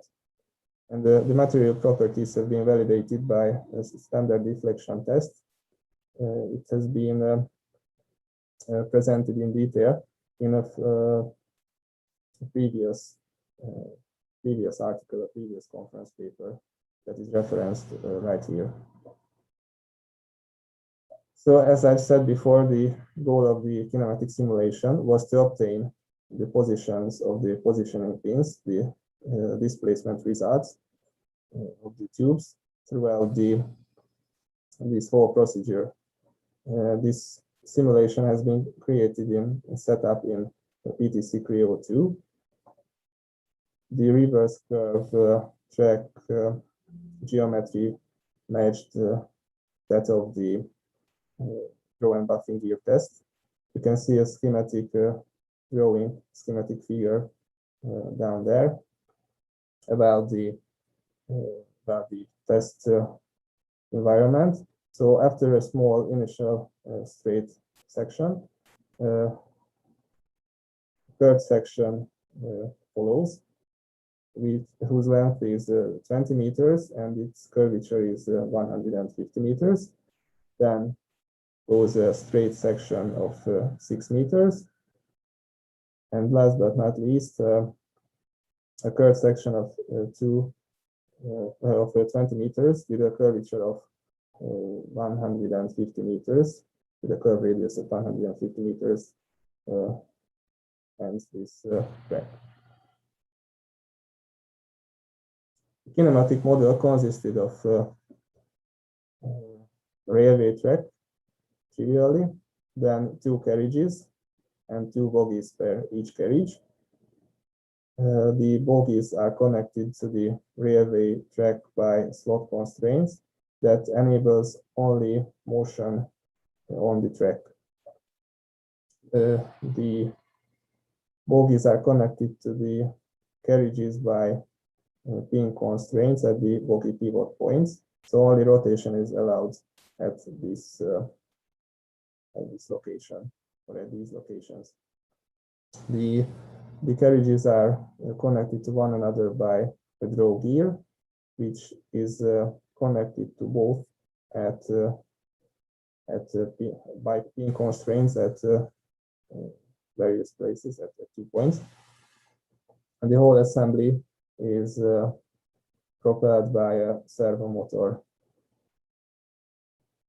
And the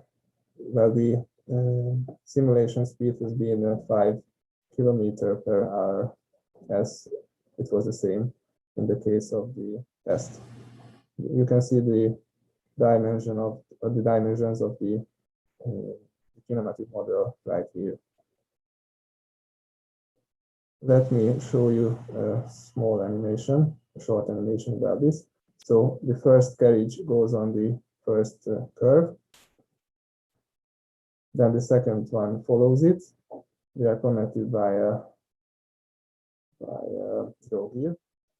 Then the first one reaches the straight section and goes on the second curve. And the highest amplitudes, the highest displacements occur near the straight section. So this is maybe the most dangerous part, if you can say. So the worst cases occur at the vicinity of the straight sections, where displacements of the positioning pins of the tubes, which govern the movement of the tubes, are these displacements are really high. So the kinematic simulation results are as follows. Here, there's the distance of the suspension points of the positioning pins plotted versus time. So these are the points where the tubes are suspended to the railway carriages. The initial value was 840 meters. And firstly, while negotiating the first curve, it sinks a bit and goes to a minimum of nearly 770 meters. Yes, it's plotted in the left side. The actual value is the case of minimum suspension point distance. And in the right side, you can see the maximum suspension point distance case. That was the other worst case, where we have performed a finite element simulation. So after negotiating the straight section, after the first carriage goes over the straight section and starts negotiating the second curve, the distance of the suspension points increases really quickly. It reaches a maximum, and then it sinks a bit, decreases a bit. So to sum up, these two worst cases have been used as a basis of finite element simulation. A few words about draw and buffing gear interaction tests. Well, these are carried out usually in order to ensure that the railway carriages match the standard requirements. But in this case, it is this draw and buffing gear test is used for the validation of the kinematic simulation results. For this purpose, the lateral deviation results have been used. You can see in the left side that there are sensors applied to let's say sticks, which measure the lateral displacement. These are draw wire displacement sensors, actually, and these were used for checking the boundary conditions or the kinematic simulation results. So these have been compared in case of the simulation and the draw and buffing gear test. As you can see, the tendencies of the curves are the same. The periodicity is nearly identical. There's a considerably good agreement between the actual lateral deviation results, but there's a slight difference between these. You can see, but it's mainly so there's a considerably good agreement between these results. As for the finite element model, it consists of two tubes and the positioning pins connecting these tubes to one another and connecting to the carriages, where this whole assembly is actuated. The length of both tubes is 620 millimeters, and the cross section is, as you can see in this picture, with the dimensions drawn onto it. So it consists of an inner rubber liner, an outer rubber liner, and four reinforcement layers between these rubber liners, having the layup of 55 degrees minus 55 degrees, 55 degrees, minus 55 degrees. Well, the material model of the reinforcement layers is transversely isotropic, a special case of orthotropy, because these reinforcement liners are composites. These are polyester yarns embedded in vulcanized rubber. So these are modeled as a homogeneous, they were modeled as homogeneous layers with the material properties shown here.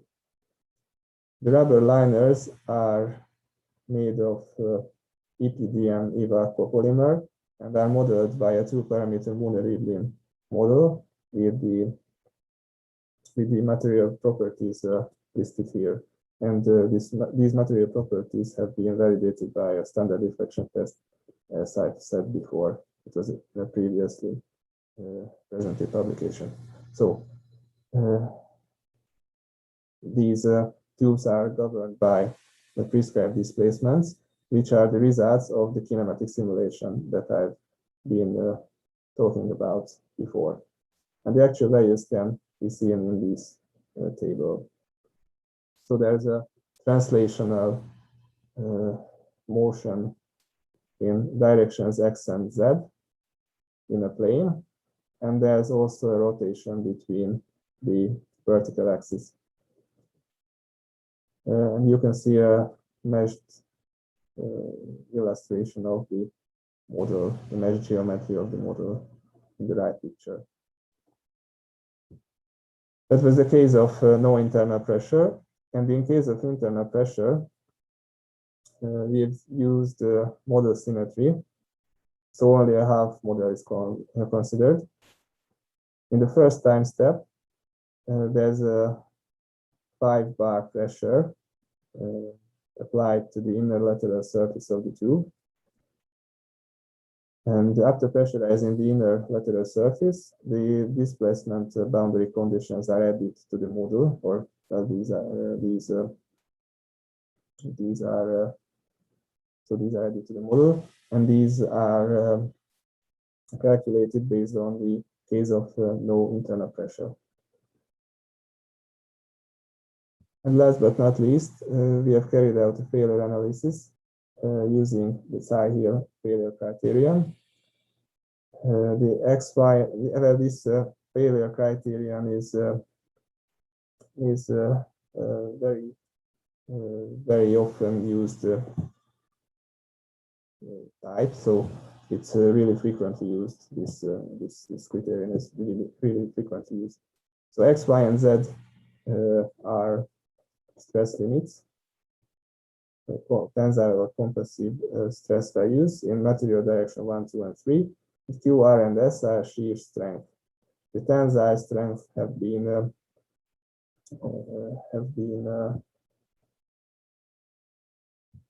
determined based on the tensile properties of the tensile strength of the arm, and the shear strength have been, well, all the shear strength values have been derived from the strength of the rubber. It's the half of the Artemis tensile strength of the rubber. And the deflection test has been performed in order to validate the material model. A stopper has been placed inside the tube, and the mass of 2 kilograms is inserted into the stopper, and deflection occurs because of this weight. Of course, this test has been carried out in a climate chamber at minus 40 degrees Celsius, and the results of this test has been compared to a finite element model with the material properties at minus 40 degrees Celsius, and that was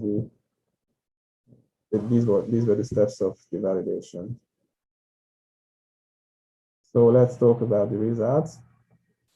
Firstly, in case of no internal pressure, you can see the deformed shapes and the equivalent strain plots. The maximums are nearly 0.17, both at minimum suspension point distance and maximum suspension point distance. And these are confined to the small areas, relatively small areas, and these values are not really high, so no failure is imminent due to these strains. When examining the reinforcement layers, the tri-heel failure indexes are plotted, and maximums are 0.44 and 0.41. And these are also confined to relatively small areas and are much below the criteria value of 1, which would mean failure. As for the rubber liners, the highest stresses occur in the inner rubber liners. The maximum values are 4.76 and 4.35 megapascals, and these occur near the positioning pins. But these are also well below the ultimate tensile strength of 11 megapascal, so there will be no probable failure. Well, in the case of internal pressure, the tri-heel failure indices are a bit elevated. In case of minimum suspension point distance, it's 0.45. In the case of maximum suspension point distance, it's 0.4. And these are still much below the tri-heel failure index of 1. So we expect no probable failure. Well, as for the rubber liners, in case of internal pressure, the values are also a bit elevated with 5.7 and 5.63 megapascals, but these are also well below the ultimate tensile strength of the rubber. So we expect no probable failure in this case either. The deflection test results had been presented before in a previous publication, but to inform you, there's a good agreement, a fairly good agreement between the experimental and finite element results of the deflection test. So the difference between the results is nearly 10%. So there's a fairly good agreement between the results. To conclude, as it has been previously said, the displacement and the cold environment also represent extreme operational conditions, and all the material failure indices and the maximum stresses and the maximum strains regarding the existence and the non-existence of internal pressure are well below the criteria values. So we think that, or we state that the analyzed tube is or will be still applicable under those really extreme conditions. And the kinematic simulation results are validated by a Drowan Buckingham test, and the material properties have been validated by a deflection test. Thank you for your attention. Thank you very much for your presentation, Duda.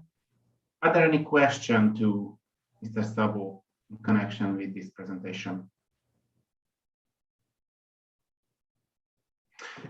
If not, I have just one technical question. Meanwhile, you prepared a simulation during in the cold environment. you prepare this code environment in the FE program, or just used the cold temperature material properties directly? Well, we have used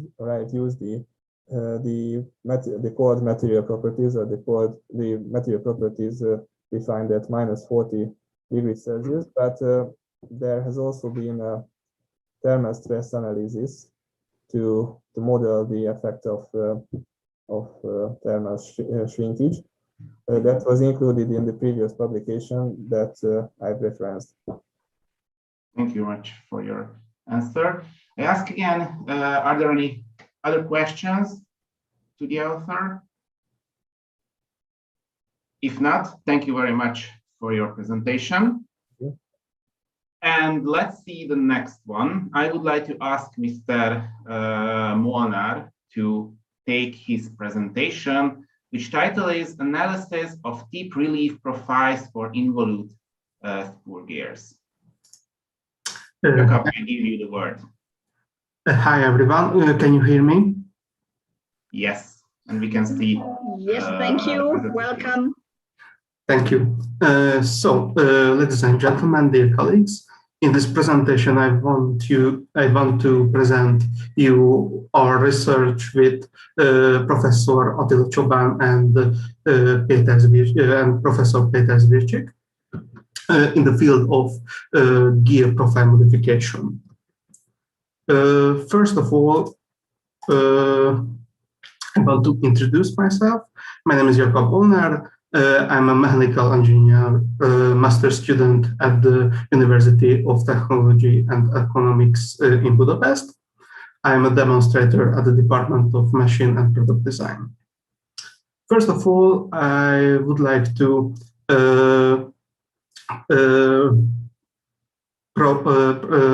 present you the problem in general, and then I would like to show our results, finite element analysis, and conclusions about this topic. So, what is the problem with big or great gear deformation? As you can see in figure 3, because of the elastic behavior of the gear tooths, under load conditions, great deformation occurs in the gears, and that's why a base pitch difference occurs between the driving and driven gear, as you can see in figure 4, and the main result of gear deformation is that a dynamic peak load and peak stress occurs at the engagement point, and the gear tooths will impact each other at the beginning of the mesh and the end of the mesh. And what are the effects of grade 2 deformation? First of all, noise. In figure 8, you can see that the imperfect load distribution inside of a gearbox lead to massive noise levels, and it must be optimized. And in figure 6, you can see that at the meshing point B, an abrupt change occurs between the single tooth contact and double tooth contact, and these changes must be optimized with an ideal modification. In figure 7, you can see that noise and load distribution, the life cycle of the gears will be reduced. Pitting occurs as gear flank failure will be occurs on the gear flank. How can we prevent these massive deformations? The easiest and the simplest to manufacture profile modification is tip relief or foot relief you can see that the definition of tip and foot relief in figure 9 according to Dean. The basic idea of tip relief that we remove material according to the teeth deformation at the tip of the teeth or the foot of the teeth. In our research, we analyzed only tip relief. The main parameters of tip relief you can see in figure 11. The length of modification and the amount of modification are the most important parameters of tip relief. I have to mention that the amount of tip relief should be increasing to 0 at the start of the modification, and the amount of the profile modification must be greater than the sum deformation of the contact of the gears, the assembly and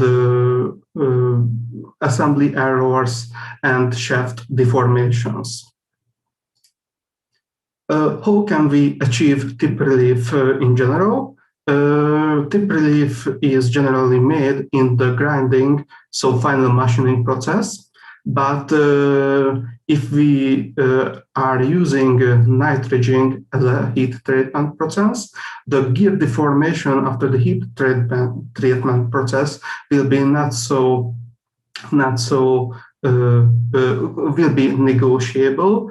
That's why we can achieve tip relief in the hobbing or planning manufacturing process. You can see in figure 12 the idea of Mr. Fuentes, a parabolic gear cutter edge modification. So in this, according to this idea, the tool will be modified with a with specified parameters, and so will be the gear profile generated in the machining process. Our solution was a bit simplified, not parabolic but linear. We break the original tool edge continuity with a bigger profile angle section. This bigger profile section begins at the specified point, and the edge transition location was modified with a radius. So the bigger profile angle was determined according to the required tip relief amount and length, and we constrained our tool profiles to our predefined CAD geometries, and we generated in 2D tool paths about this modification. As you can see in figure 17, that the tool paths intersect each other in specific points, and we were able to fit an interpolation spline curve on this point, and so the continuity of the evolvent profile will remain, but a bigger profile angle. So after we modified our CAD geometry, we were able to prepare our finite element analysis. Because of the complexity of such analysis, negotiations were made.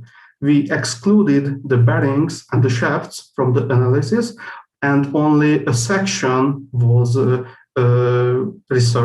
analyzed.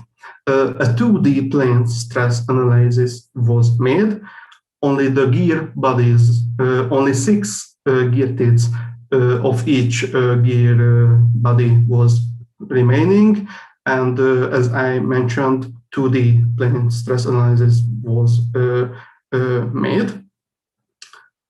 Because of the structural analysis, the calculated surface contact stress was only calculated in discrete angular points. A linear elastic material model was used, and so simplified we the basic 3D dynamic analysis in a 2D analysis. Here you can see the finite element mesh. In two regions, we had to make the mesh refinement at the location of the gear root with an element size of 0.05 millimeter, and at the contact location, a bounded mesh was created with an element size of 0.006 millimeter or 6 microns. We need that fine mesh because of the contact, because of the calculation of the contact stress. Here you can see the final interpretation of the calculated mesh. Boundary conditions and loads. The gear bodies or surfaces were connected to the z-axis. The gear plane bores was defined as a rigid surface. The driven gear could rotate freely around their axis, and on the driving gear, the calculated torque Q was applied, and as I mentioned earlier, this was a static analysis. That's why predefined angular positions was made with an increment of 0.5 degree. After we made several analyses, we had to validate our solutions. On this animation, you can see the equivalent stress distribution of a gear pair, and I can state that this stress distribution is the same as a photoelastic gear stress distribution on a plastic gear. After the validation process, we had to verify our values, and the calculated minimum principal stresses were compared at the meshing point B. As I mentioned earlier, this point is the beginning of the single tooth contact. With the help of the analytical Hertzian pressure equation, we could calculate the Hertzian pressure at this location, and the finite element minimum principal stress or pressure could be were calculated at this point. As we see in figure 28 in the results, you can see that the maximum difference between the analytical and numerical results is 10%, which is in the tolerance film of the finite element error tolerance field. Here you can see a result, one of our result. The surface contact stress is illustrated as a function of the angular rotation of the driven gear. Here you can see that in the starting contact point, an impact occurs with a massive contact stress. Because we didn't modify the original gear geometry with a fillet, a singularity could occur, but the nature of the modification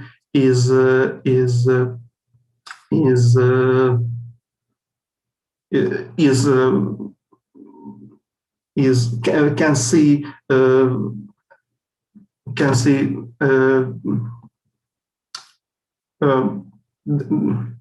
the nature of this phenomenon is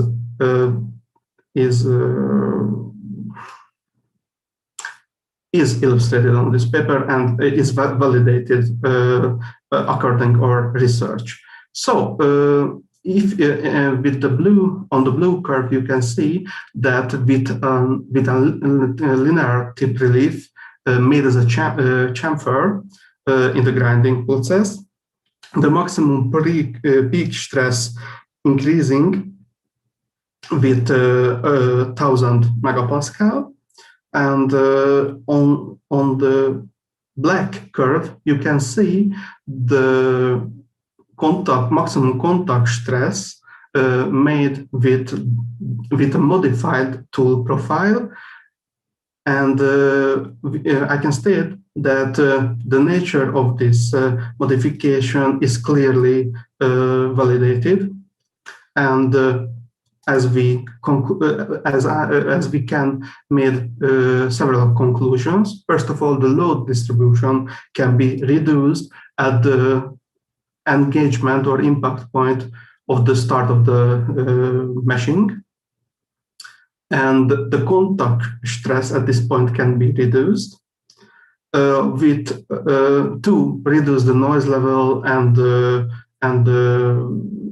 peak stress at the engagement point. Tip relief is recommended, and with tool edge modification, the maximum surface stress could be increasing significantly, and with the increases of the gear ratio, the stress at the instantaneous point of contact can be reduced. We would like to make a deeper research in this field, and we have future plans.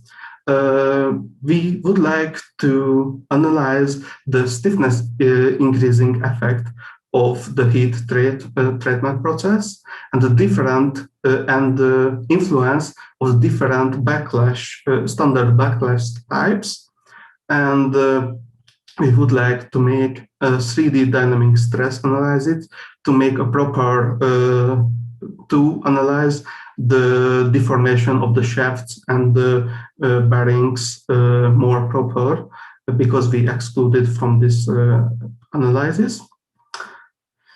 And so the future is bright. We would like to make a deeper research.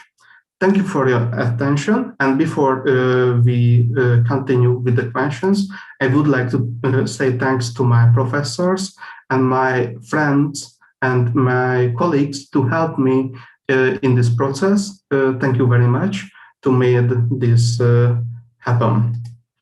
So thank you very much, and I'm waiting for your questions. Thank you very much for your presentation. Are there any questions to Mr. Molnar in connection with this presentation? If not, I have a question. What will be the next steps of your research, we can say? So, as I mentioned, in this research, I would like to analyze the effect of nitrogen, so the heat treatment process, make a 3D dynamic stress analysis, and make a deeper look into the gear deformation, because the stiffness is a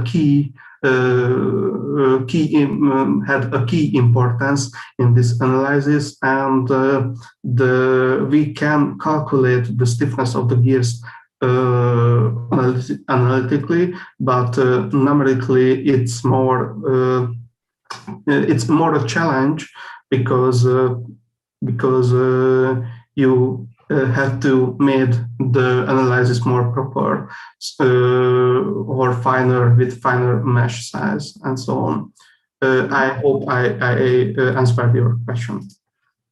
Yeah, and just another question connecting to your answer. Do you have any kind of idea how can you model, for example, the heat treatment?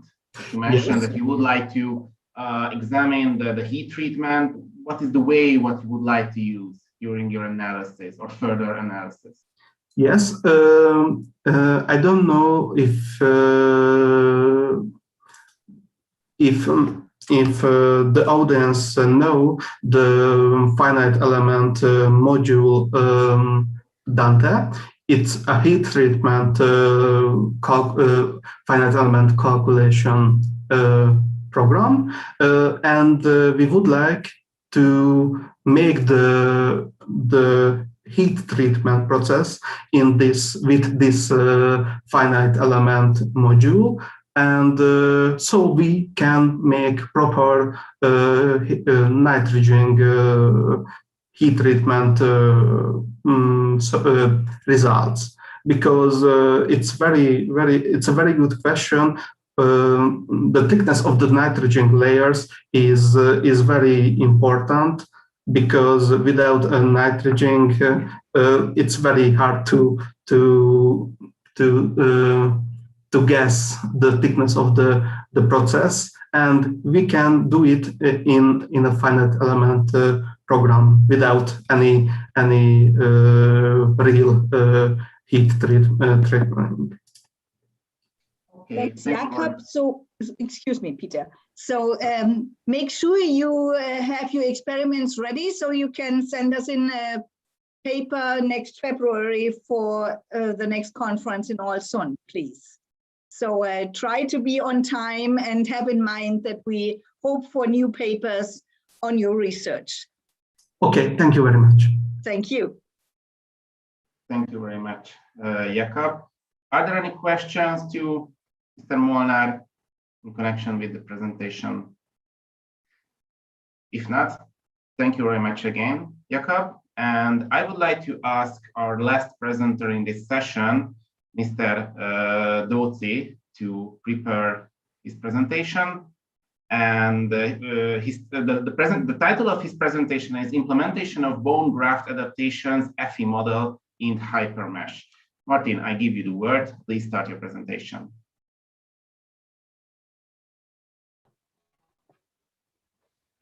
Thank you very much, Peter. Good afternoon to everyone.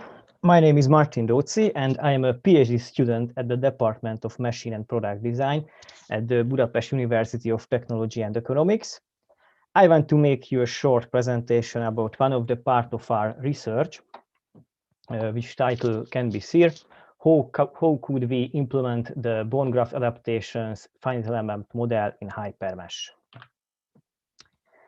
I will begin with a short introduction where I will tell you the relevant clinical knowledge for the topic and the objective of our study. After that, you can hear about the aspects of bone grafts adaptations process, which is well known in the literature, and its finite element modeling procedure. The features of the HyperMesh interface will be presented here as well. The next part will be in the presentation the actual finite element model and the obtained results. And at the end of the presentation, I will summarize the important facts again. So let's start with a brief introduction. There you can see three different clinical states of the hip joint. Osteoarthritis is a terrible and painful degenerative joint disease. During a total hip replacement, the damaged bone and the cartilage is removed and replaced with prosthetic components. However, after 10-20 years, revision surgery has to be made where the damaged prosthesis elements have to be changed. In some cases, the problem is not with the prosthesis, but the patient's bone. Due to some kind of infection or stress shielding effect, significant bone degradation can be observed. The center of motion moves up significantly. in these pictures and in these animations, there you can see the pelvic bone loss can be very, very large. Dr. Robert Södi and his fellows used custom-made sheet metal acetabular cages to solve this problem in 3 cases. The cage with its flanges was connected to the healthy part of the pelvis. The center of the motion was restored and the patients could walk again. When the surgeons have to deal with these kind of large bone defects, it is a plausible way using void fillers. And it is good that the void fillers, this kind of void fillers, can turn later into living bone tissue, such as bone grafts. The clinical observations, according to Dr. Södi, that if a flexible, not so rigid fixation system was used with these bone grafts, they can turn into living bone tissue in a large proportion due to the mechanical stimulus. So our global research goal is to make such flexible and reliable implants which can turn the bone grafts to living bone tissue. And for this task, the modeling of bone grafts adaptations is absolutely necessary. Bones and bone grafts can adapt to the loading environment, but as a mechanical engineer, taking into account the effects of all of the individual biological characteristics is an impossible task, very difficult task, but we can use another modeling procedure which are well known in the literature. For example, the analogy of bone adaptations according to the so-called Wolff's law, and there are models which can describe this phenomenon. One of these claims that the bone adaptation is related to the strain energy density. If the given volume parts strain energy density value is divided by the parts density, a so-called stimulus can be obtained. The bone's growth response, or in other words, the density increment for the next calculation step for the stimulus, can be separated into multiple zones as shown in this figure. If the mechanical stimulus is low, the bone's apparent density will be decreased. This is the degradation. There is a so-called lazy zone, a stimulus range where changes cannot be observed in the bone's apparent density. And if the stimulus is higher than that, the bone's apparent density is increasing, which means the bone grafts become stiff. Bone degradation can happen for a large overload as well. During simulation steps, the density of the elements will be changed. However, the elastic modulus is the required material property for the finite element simulations. And according to the literature research, there is an equation, but there you can see, that can describe the relation between the elastic modulus and the density. Here you can see a simple cantilever beam model to visualize the process.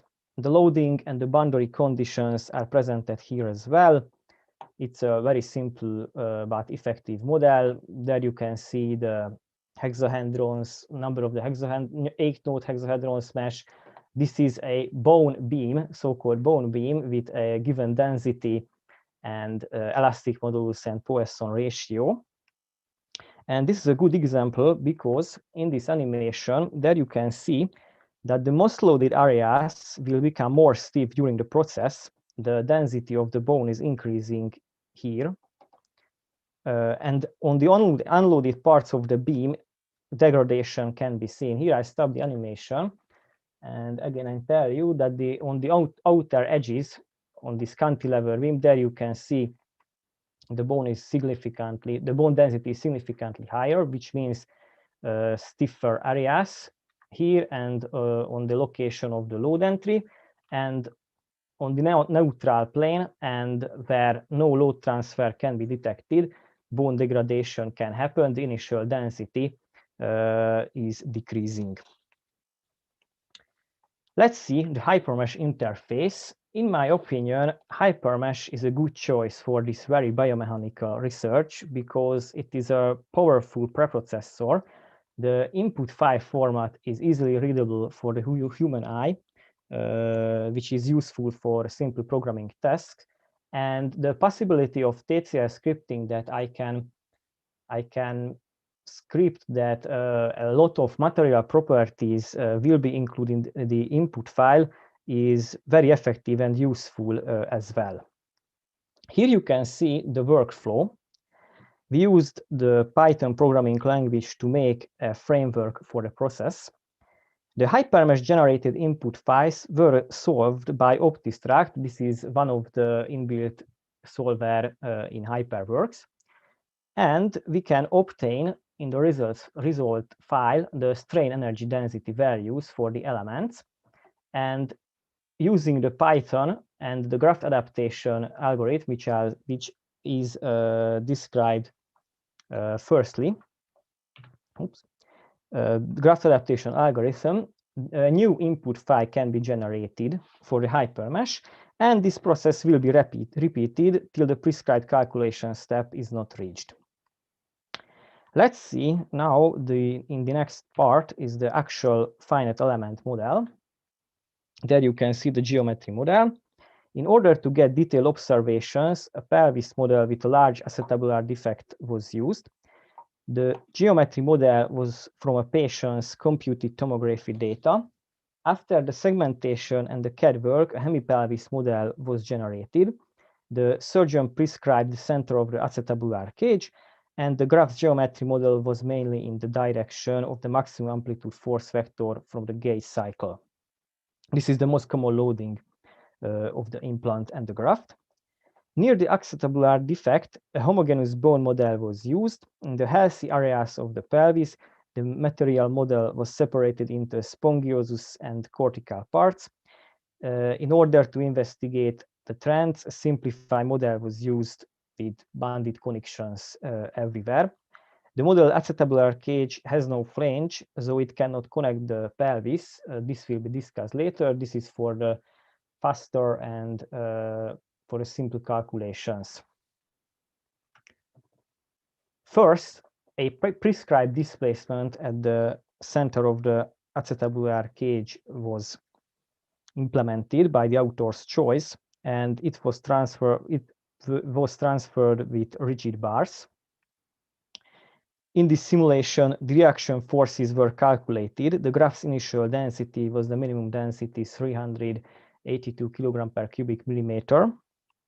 And the resultant force, reaction force, will be used as a pseudo load for the graft remodeling calculations. We think this approach can be used for eliminating the effect of other irrelevant contacts, and the graft changes can be separately viewed, because from the perspective of the bone grafts, just the connecting parts are important, the acetabular cage and the homogeneous bone. And how can we make the flanges for this acetabular cage is another question. These are for the bone remodeling calculations. Here you can see other parameters for the calculations. These are only for demonstration goals. Further investigations require to define these numbers, obviously, and different simulations were made to investigate the effect of the graph's initial density, which means different elastic modulus as well. Let's see the results provided by the model. The new density distribution of the graph can be seen in these figures. In this model, the graph's initial density was 618 kilogram per cubic millimeter. The other two models provided similar results. The most loaded parts on the graph was in the direction of the force, and the phenomenon of the adaptation can be detected.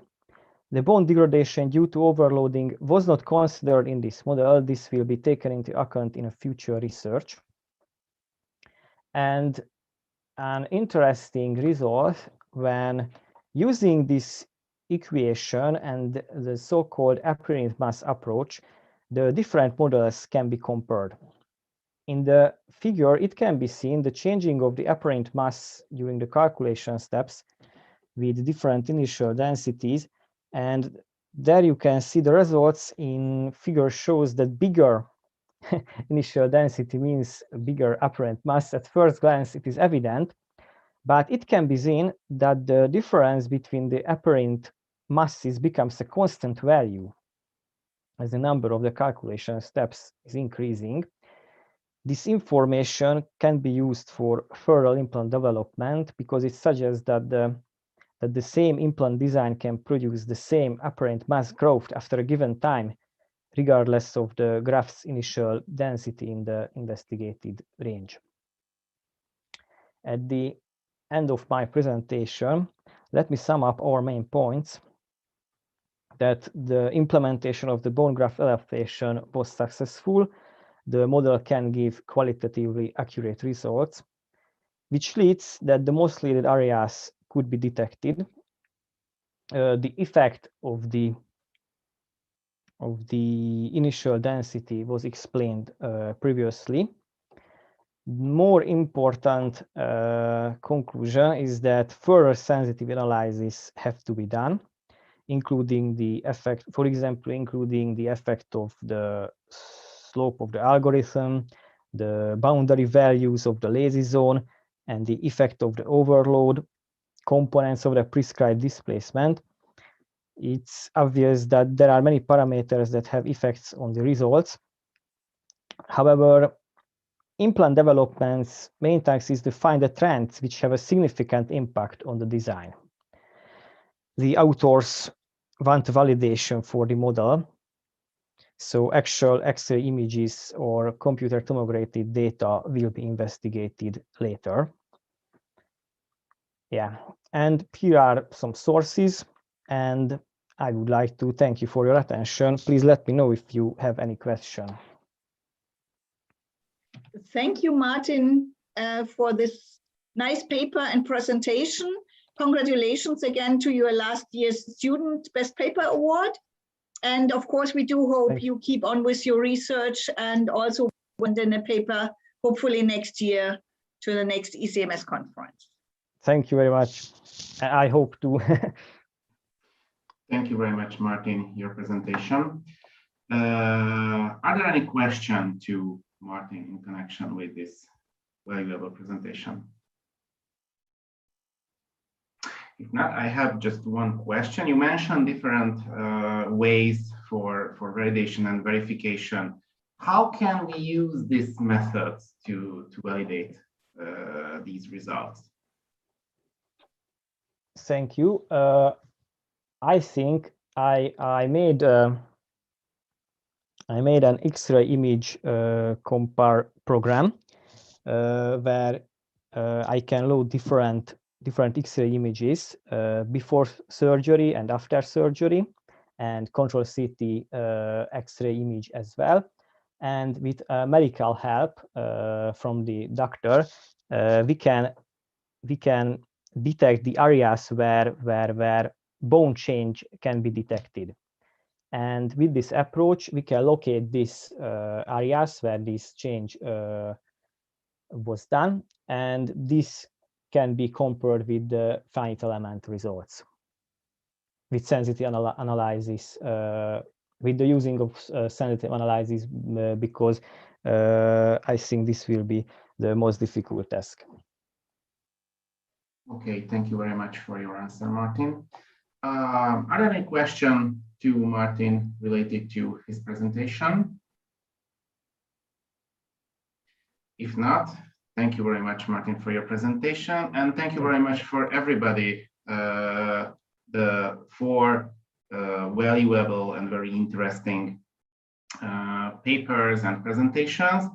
I think we reached the end of this session, and thank you very much for everybody that had the participation, the presentation, and wishing for everybody a good evening.